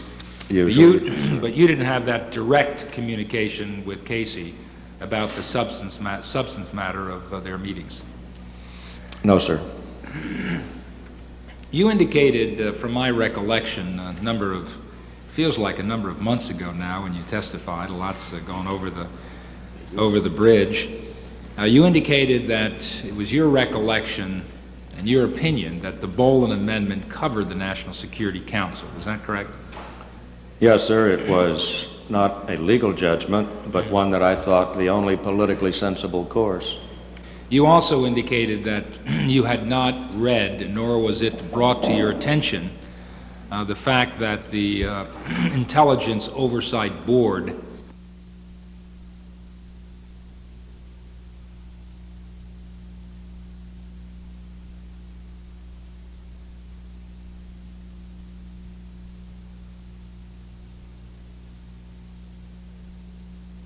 indicate to those people in your office while you were the head of the National Security Council of your opinion that the Boland Amendment covered the National Security Council? No, sir, I never did. But I would like to add that if you are a member of the staff and you're sitting there and you hear the boss come to the meeting once a week and harangue and pound the table about how hard we've got to try to overturn the Boland Amendment, what other conclusion is possible? I mean, I didn't like it. I wanted to get rid of it. We fought like crazy to get the votes. Now, if it didn't apply to us, that was a lot of wasted effort. Well, I can not to disagree with you at that particular time, or your conclusions, but I can think of another reason why, even though it did not apply to the National Security Council, you would want to get it overturned, because it would make the support of the Contras just a lot easier. If you could use the CIA, if you could use the Defense Department, if you could use appropriated funds. Do you understand what I'm saying? It's not inherently inconsistent to say that the Boland Amendment did not apply to the National Security Council, and also advocate in the strongest terms that nevertheless it should be changed. I understand what you say. Yes, thank you. Did you perchance this morning, I believe it was this morning, hear the presentation that Colonel North gave when he went through what he characterized was his standard statement about the threat in Central America? I heard much of it, yes, sir. Did you hear that which you heard? Did you gather from that that was a request for money? Did you hear the word money in it? No, sir. Did you hear the word solicitation in it? No, sir. If Oliver North gave that type of pitch and statement to various groups in Washington and around the country, would you say that that was appropriate and proper and consistent with your knowledge of the type of information he was giving to the groups that he met with? Yes, sir, I do, and I hope that these proceedings don't kind of put a black mark on the very idea that State Department and NSC and Defense people ought to get out. Indeed, it is your duty to get out around the countryside to every Rotary Club from Des Moines to Minneapolis and try to explain what the dickens we're trying to do. Ollie did it better than anybody I've ever seen, and he deserves a lot of credit for it. We also, at least I agree, he did it better than anybody I've ever seen. Was his statement in support of the democratic resistance in Central America that you heard partially when he held up the slides, was that similar to the type of statement that you would make yourself when you spoke to these groups? Yes, sir. Directing your attention, Mr. McFarlane, to another incident. This is the time that you were asked and did go at a great deal of personal risk to Tehran. Lieutenant Colonel North was with you at that time. And there seems to be a dispute between Colonel North's testimony on this point and yours, and I just wanted to clarify it. It was my recollection of your testimony was that there was meetings that Oliver North had, or apparently was having, when you went to sleep that night in Tehran, and that you were awakened by Colonel North and you were surprised to know that a second plane was approaching the point of no return that had additional military equipment on it. That's Do you correct. recall that testimony? Yes, sir, I do. It was Oliver North's testimony about that incident that that was part of the original plan, that the second plane would have to leave, that there'd be a window of opportunity sometime late in the evening or early in the morning during which a final decision would be made, and that if it was made to abort the program and the mission, then the plane would be told to turn back. That was his testimony. Is that, in your opinion today, radically different, substantively different than yours? Well, I don't think it's radically different, Mr. Corder. The only point that's perhaps worth noting is that if a plan had existed, and I think to the extent that hours of takeoff and transit and landing of each aircraft were planned, obviously to coincide with hours of darkness and so forth, also has to acknowledge that if you go in with step one of the plan and things go wrong, then step two you don't take,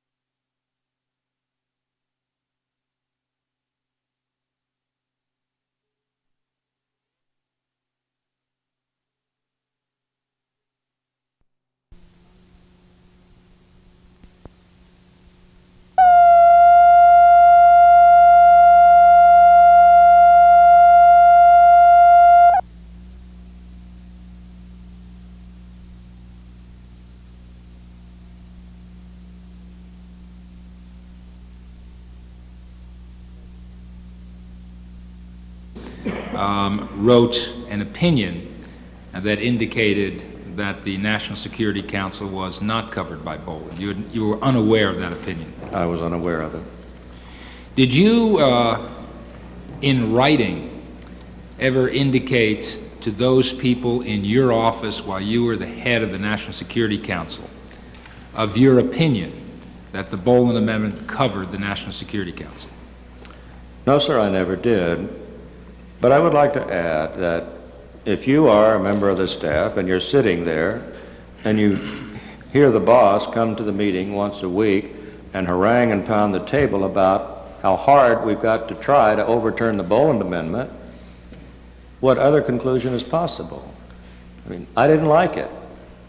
I wanted to get rid of it. We fought like crazy to get the votes. Now, if it didn't apply to us, that was a lot of wasted effort. Well, I can, not to disagree with you at that particular time, or your conclusions, but I can think of another reason why, even though it did not apply to the National Security Council, you would want to get it overturned, because it would make the support of the Contras just a lot easier. If you could use the CIA, if you could use the Defense Department, if you could use appropriated funds. Do you understand what I'm saying? It's not inherently inconsistent to say that the Boland Amendment did not apply to the National Security Council, and also advocate in the strongest terms that nevertheless it should be changed. I understand what you say. Yes, sir. thank you. Did you perchance this morning, I believe it was this morning, hear the presentation that Colonel North gave when he went through what he characterized was his standard statement about the threat in Central America? I heard much of it, yes, sir. Did you hear that which you heard? Did you gather from that that was a request for money? Did you hear the word money in it? No, sir. Did you hear the word solicitation in it? No, sir. If Oliver North gave that type of pitch and statement to various groups in Washington and around the country, would you say that that was appropriate and proper and consistent with your knowledge of the type of information he was giving to the groups that he met with? Yes, sir, I do, and I hope that these proceedings don't kind of put a black mark on the very idea that State Department and NSC and Defense people ought to get out. Indeed, it is your duty to get out around the countryside to every Rotary Club from Des Moines to Minneapolis and try to explain what the dickens we're trying to do. Ollie did it better than anybody I've ever seen, and he deserves a lot of credit for it. We also, at least I agree, he did it better than anybody I've ever seen. Was his statement in support of the democratic resistance in Central America that you heard partially when he held up the slides, was that similar to the type of statement that you would make yourself when you spoke to these groups? Yes, sir. Directing your attention, Mr. McFarlane, to another incident.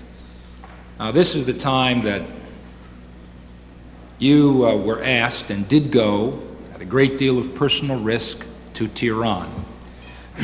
Lieutenant Colonel North was with you at that time.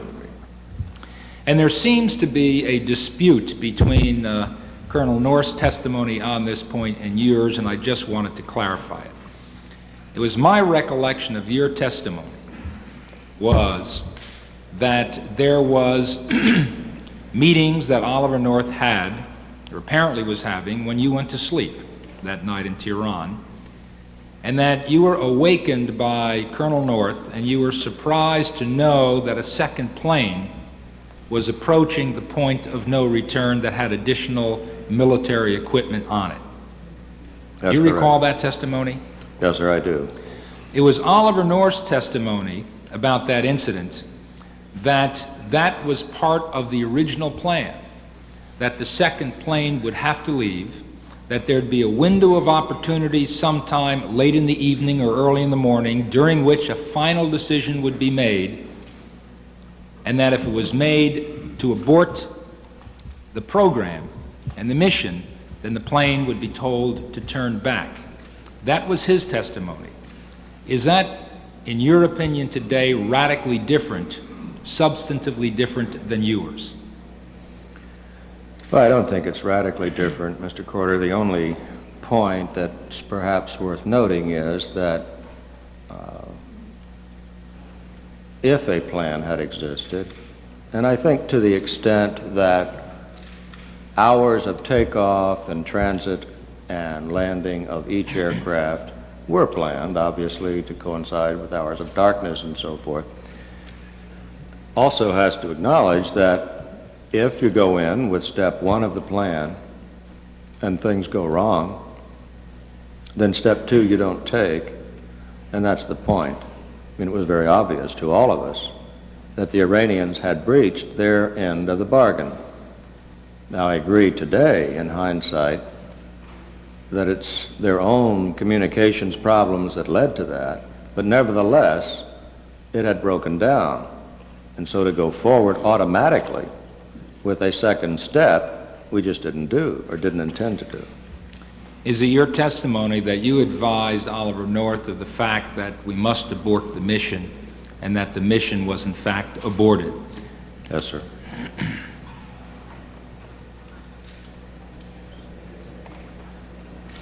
Mr. McFarlane, you indicated that your general instructions, and perhaps oft-repeated instructions to Oliver North when you were the head of the National Security Council, was that you wanted the movement to be as credible as possible.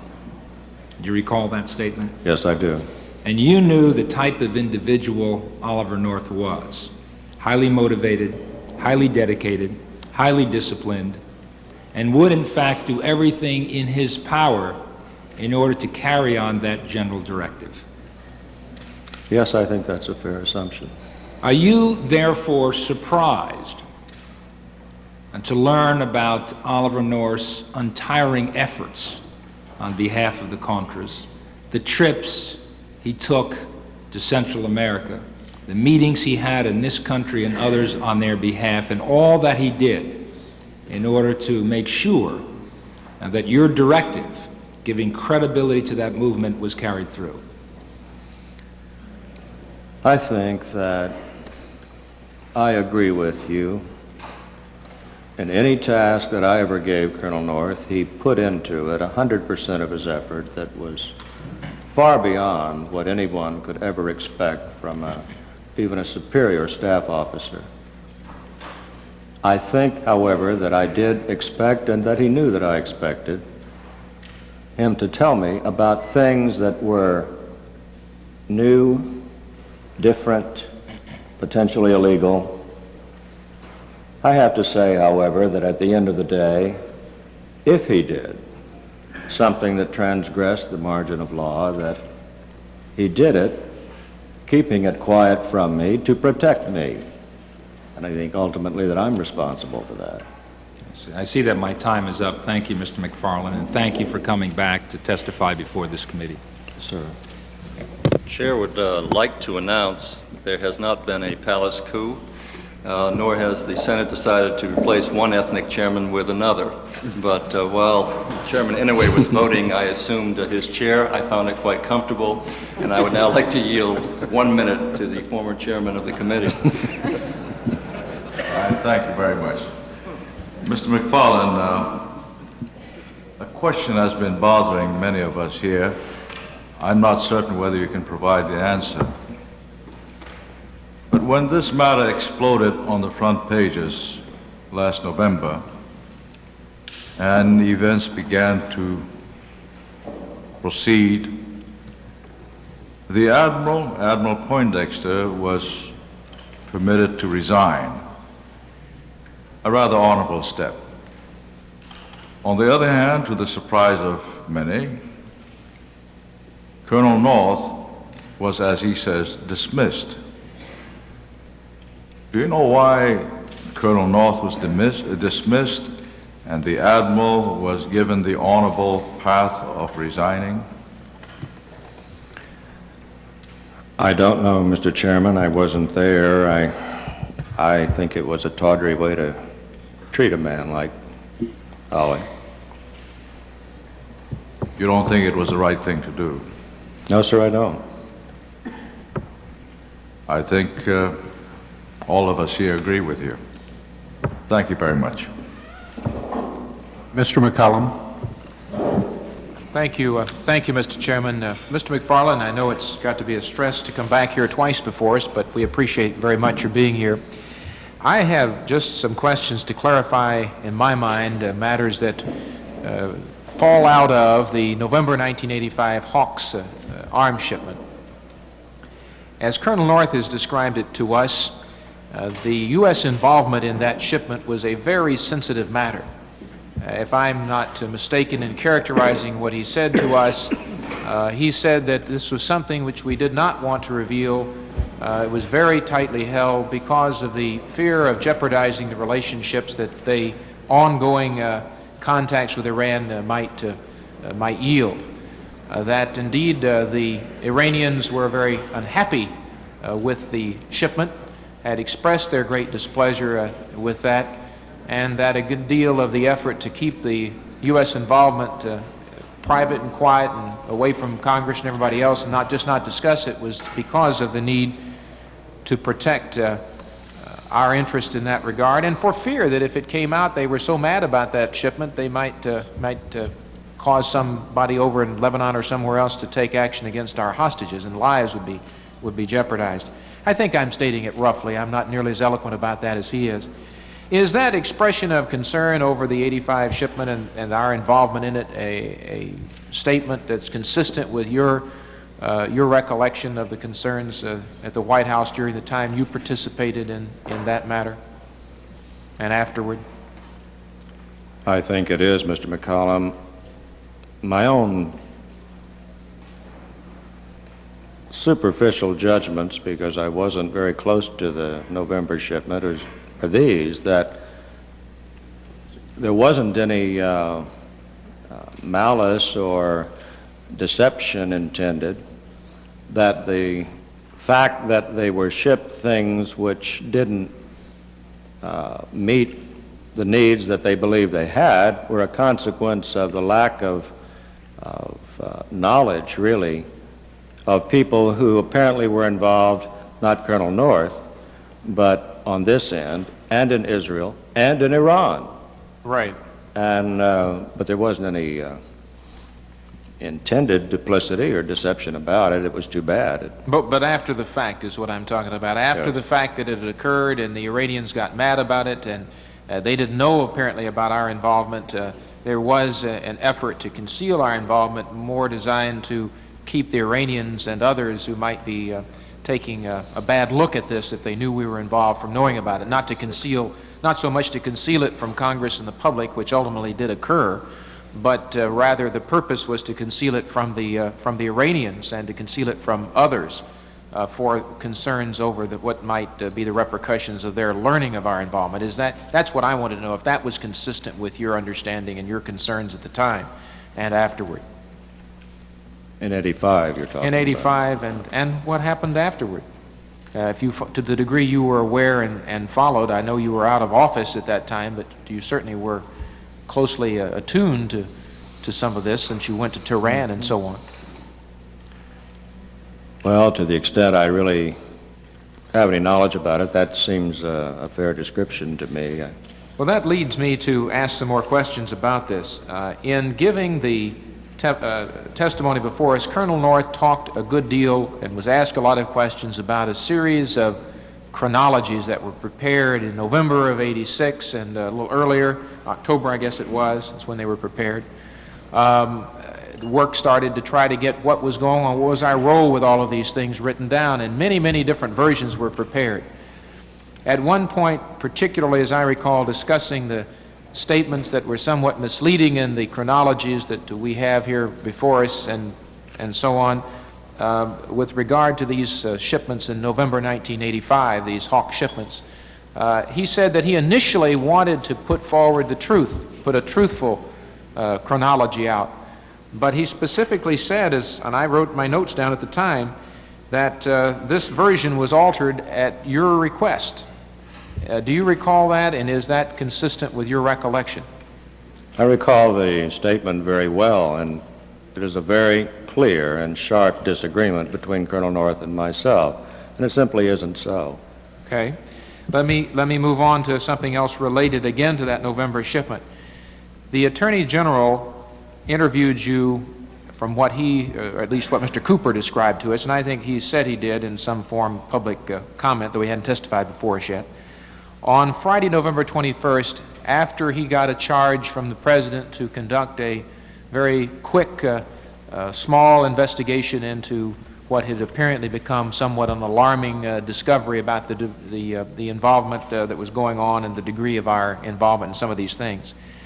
And according to Mr. Cooper's testimony, the Assistant United States Attorney who was up here a week or so ago, he says, and we have the notes, so I'm really just paraphrasing from the Attorney General's notes, and Mr. Cooper is reading them and interpreting them with us, that in that interview with you on the 21st, that you related that you did not know there were Hawk missiles or missile parts or the real contents of the November 85 shipment to Iran until you came back aboard for the Tehran mission in approximately May of 86. That does not comport with what my understanding was from your earlier testimony or whatever. It seemed to me that at that time that you were aware of the degree of our involvement, and you certainly were aware of what was aboard that shipment back in the time it took place in November of 85. Do you recall telling the Attorney General in that interview in November of 86 that you did not know that there were Hawk missile parts or what the real shipment was until May of 86? Yes, I do. I remember it very well. And I'm glad you asked, Mr. McCollum, because it is a very confusing story.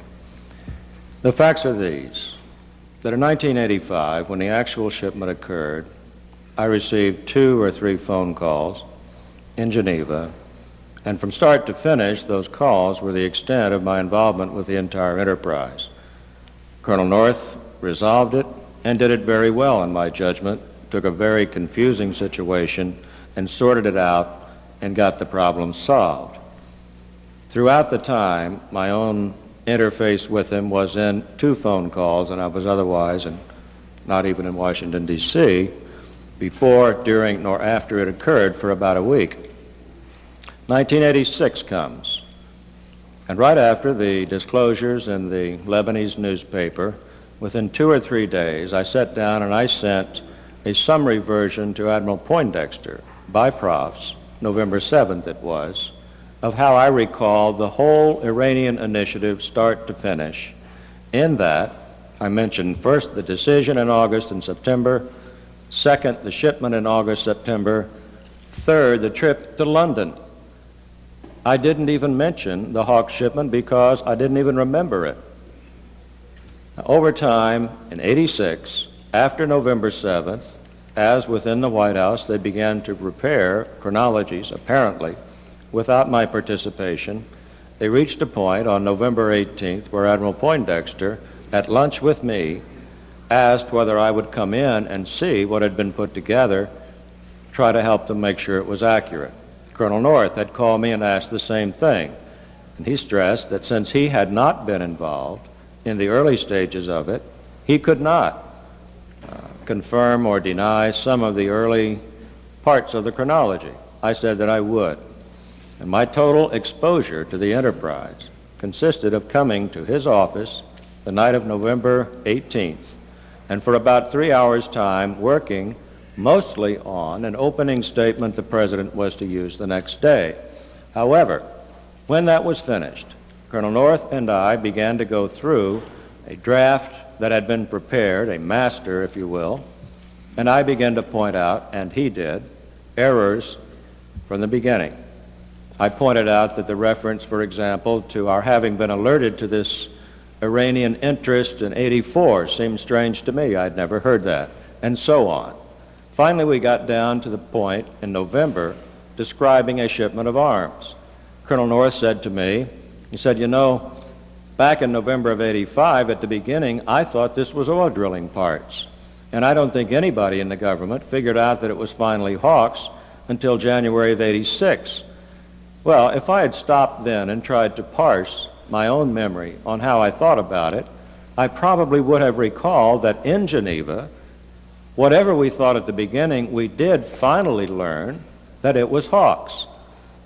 At the time, I sat down and I began to write out the summary of changes that I would recommend. And when I got to that one, because I didn't have, myself, any first-hand recollection about oil drilling parts, I couldn't subscribe to that on my own behalf, but I did put down that we did have one shipment in August, September, a second in November of equipment, other transfers of equipment, but I would not adopt the oil drilling reference. But when you got to the interview with the Attorney General That's a couple of correct. I'm days coming later. to that. All right. And I left.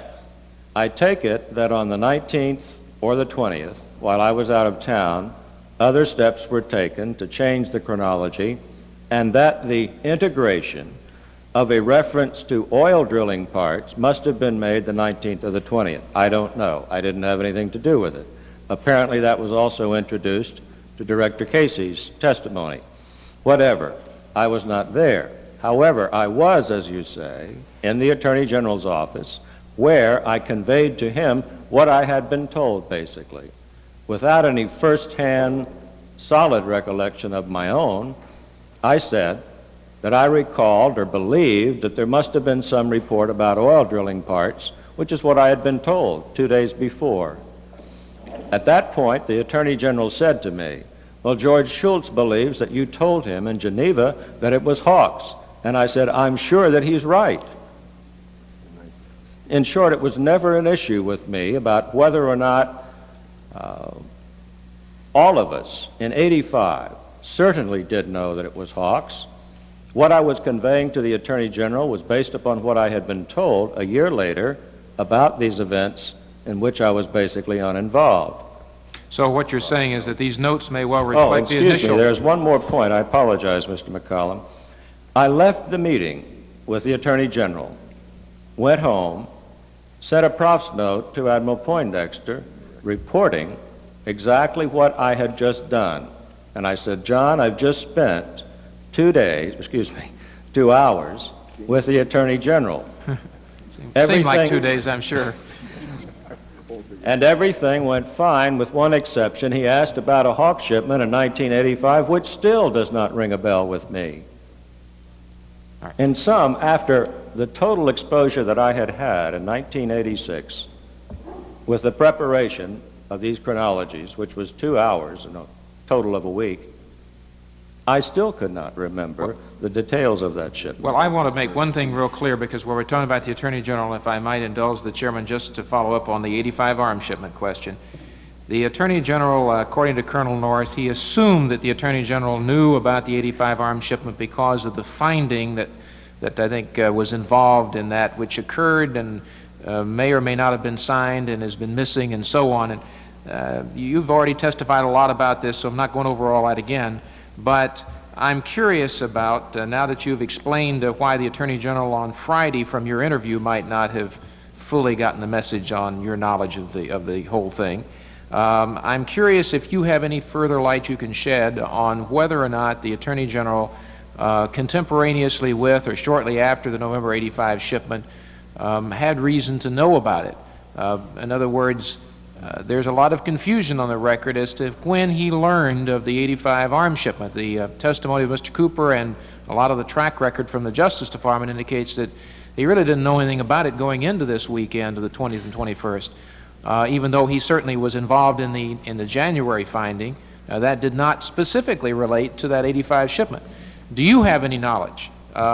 Did the Attorney General, to your knowledge, was he made aware, or was he not made aware, or do you just simply not know of the '85 shipment back when it was in your shop in November and December of '85? Mr. McCollum, I have no basis for believing that the Attorney General ever knew about it in 1985. All right. Thank you very much. Thank you, Mr. Chairman. Mr.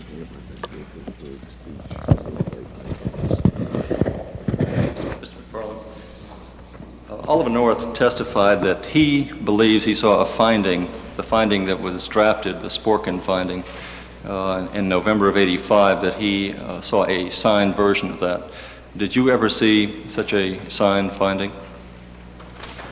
No, sir, I don't believe I have, and I've followed that part of the testimony fairly closely.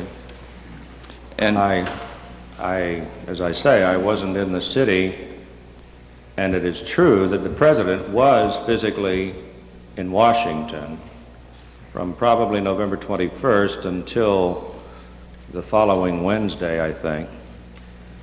But that would imply that Admiral Poindexter forwarded it to him, and I doubt that he would have done that without letting me know. during the discussion of putting together this chronology, was there ever mention made or reference made to a finding of November of '85? No, sir, and inferentially, there's a kind of a point that may be relevant, and that is that in November of last year, when Admiral Poindexter called me in, and at one point we came to the issue of what had occurred and when had it been authorized, he said, "Bud, the President did sign a finding on this in January of 1986, so it is authorized."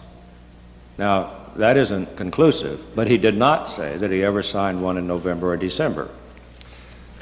Mr. McFarlane, a good deal has been said about Colonel North operating within established guidelines. Senator Rudman talked about the Dawa prisoners yesterday. I'd like to call your attention to, well, I have here the copy of the Tower Report, but it'd be page B 115 and 116 of the Tower Report that I'm referring to. And it indicates that on May 27 of 1986 at 5 p.m. you were part of the discussions with the Iranian representatives. And it's reflected on page B115 when they asked about the question of the Dawa terrorists, I should say, held by in Kuwait. It said that with regard to the problem raised by the captors, the Dawa prisoners, it is much in our mind as has been raised before. Our position is derived from our policy which respects all nations' judicial policies. We cannot ignore their process. I am sad to report all of this. I respect what you said. I'll report it to my president, but I cannot be optimistic. That's what was said at that meeting that started at 5 p.m. that day. Apparently, there was another meeting that evening around 9:30 p.m. at which you were not present.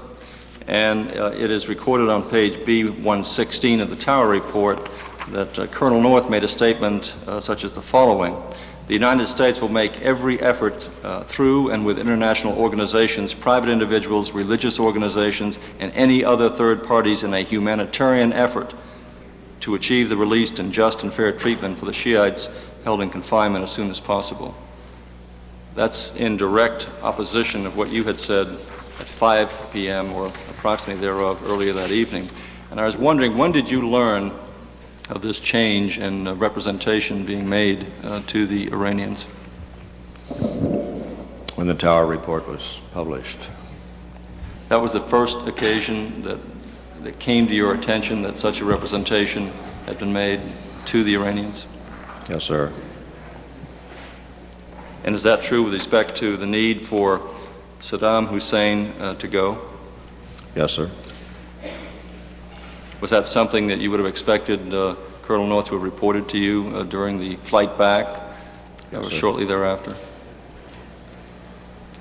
Also, you indicated there was discussion between yourself and Colonel North, I believe it was on the 21st, about going out to his house, having a conversation, having to leave, and there was discussion in the car on the way back into town about a shredding party. Would you restate that for us, please, because Colonel North has indicated that no such statement was made. It was at Mr. Ladine's house on the morning of the 21st, a Friday. I'd had a call from Mr. Ladine shortly before 11, I think, asking if I would come by to see him. I don't recall his saying that Colonel North would be there, because he wanted to summarize for me how he believed he had participated. And I went there at about 11.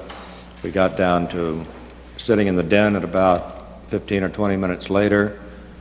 He took 15 or 20 minutes to go through a summary, which was basically that he had been not a designated agent, but a person who did report information that he learned. And I said that I understood that to be essentially correct. And about that time, Colonel North arrived in a taxi And when he came in, he said to Mr. Ledeen that he was going to have to turn around and go back because something had come up at the office, and that he would like to arrange to come back and see Mr. Ledeen later in the day. And he asked me if I would give him a ride back downtown. And I said that I was, and I would. And as I waited for him about another 5 minutes outside, and he came back out, and I don't have any absolutely rock-solid certainty of all the things we talked about, but I believe with confidence that he mentioned that he thought or he was worried about the fact that Mr. Ledeen might have gotten some profit out of the Iranian business, which he has since said that he does not believe, and I agree. We went on downtown, and I think we talked about our families. I think Colonel North made a reference to his confidence that things would go all right and that he'd put his trust in the Lord, in a spiritual reference, and that he was concerned that it not involve the President and the President be protected. And as I recall it, either then or perhaps in my office on Sunday, but on one of those two occasions, he said that there was going to have to be a shredding party. I told him that to the extent you're worried about whatever involves me, Ollie, don't worry about it. Testify on the truth. You always did what I told you, I believe, and I'll back you up. I dropped him off, and that's all I remember about it. What did you think he meant by protecting the President? Well, I really believe, sir, that it was a kind of an instinctive statement by a subordinate about what he believed his duty to be. And I don't think it was any more conspiratorial than that here he was, a lieutenant colonel, talking to someone, me, that he saw as a superior, and he wanted to acknowledge to me both that he believed he had an obligation to protect me and the President.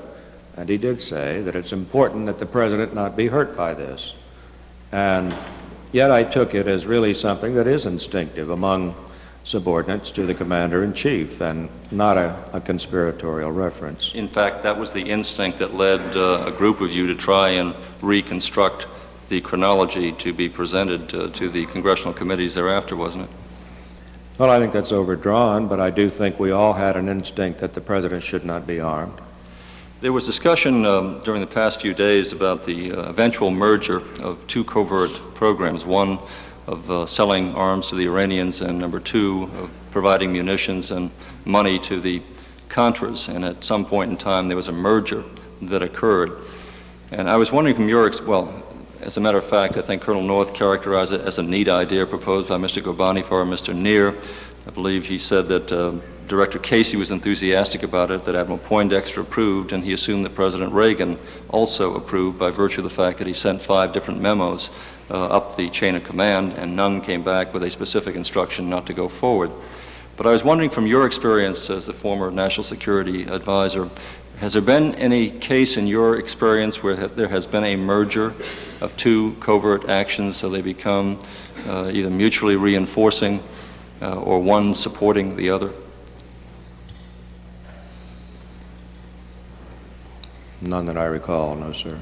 As a matter of fact, isn't it a fairly standard rule that you keep covert actions separated so that you maintain a coherent and coherent conceptual approach to the carrying out of that covert action so that it not be impeded by any sort of a conflict of interest in the sense that one program's objectives might in fact undermine the success of the other? Normally that's true, yes, sir. Now, in your opening statement today, you indicated that Congress started vacillating on the Contra aid program back in 1981, I believe. And if memory serves me well on this, I believe it actually occurred sometime later following the discussion and the disclosure of the mining of the harbors in Nicaragua. And that's when the Boland Amendment started to surface for the first time.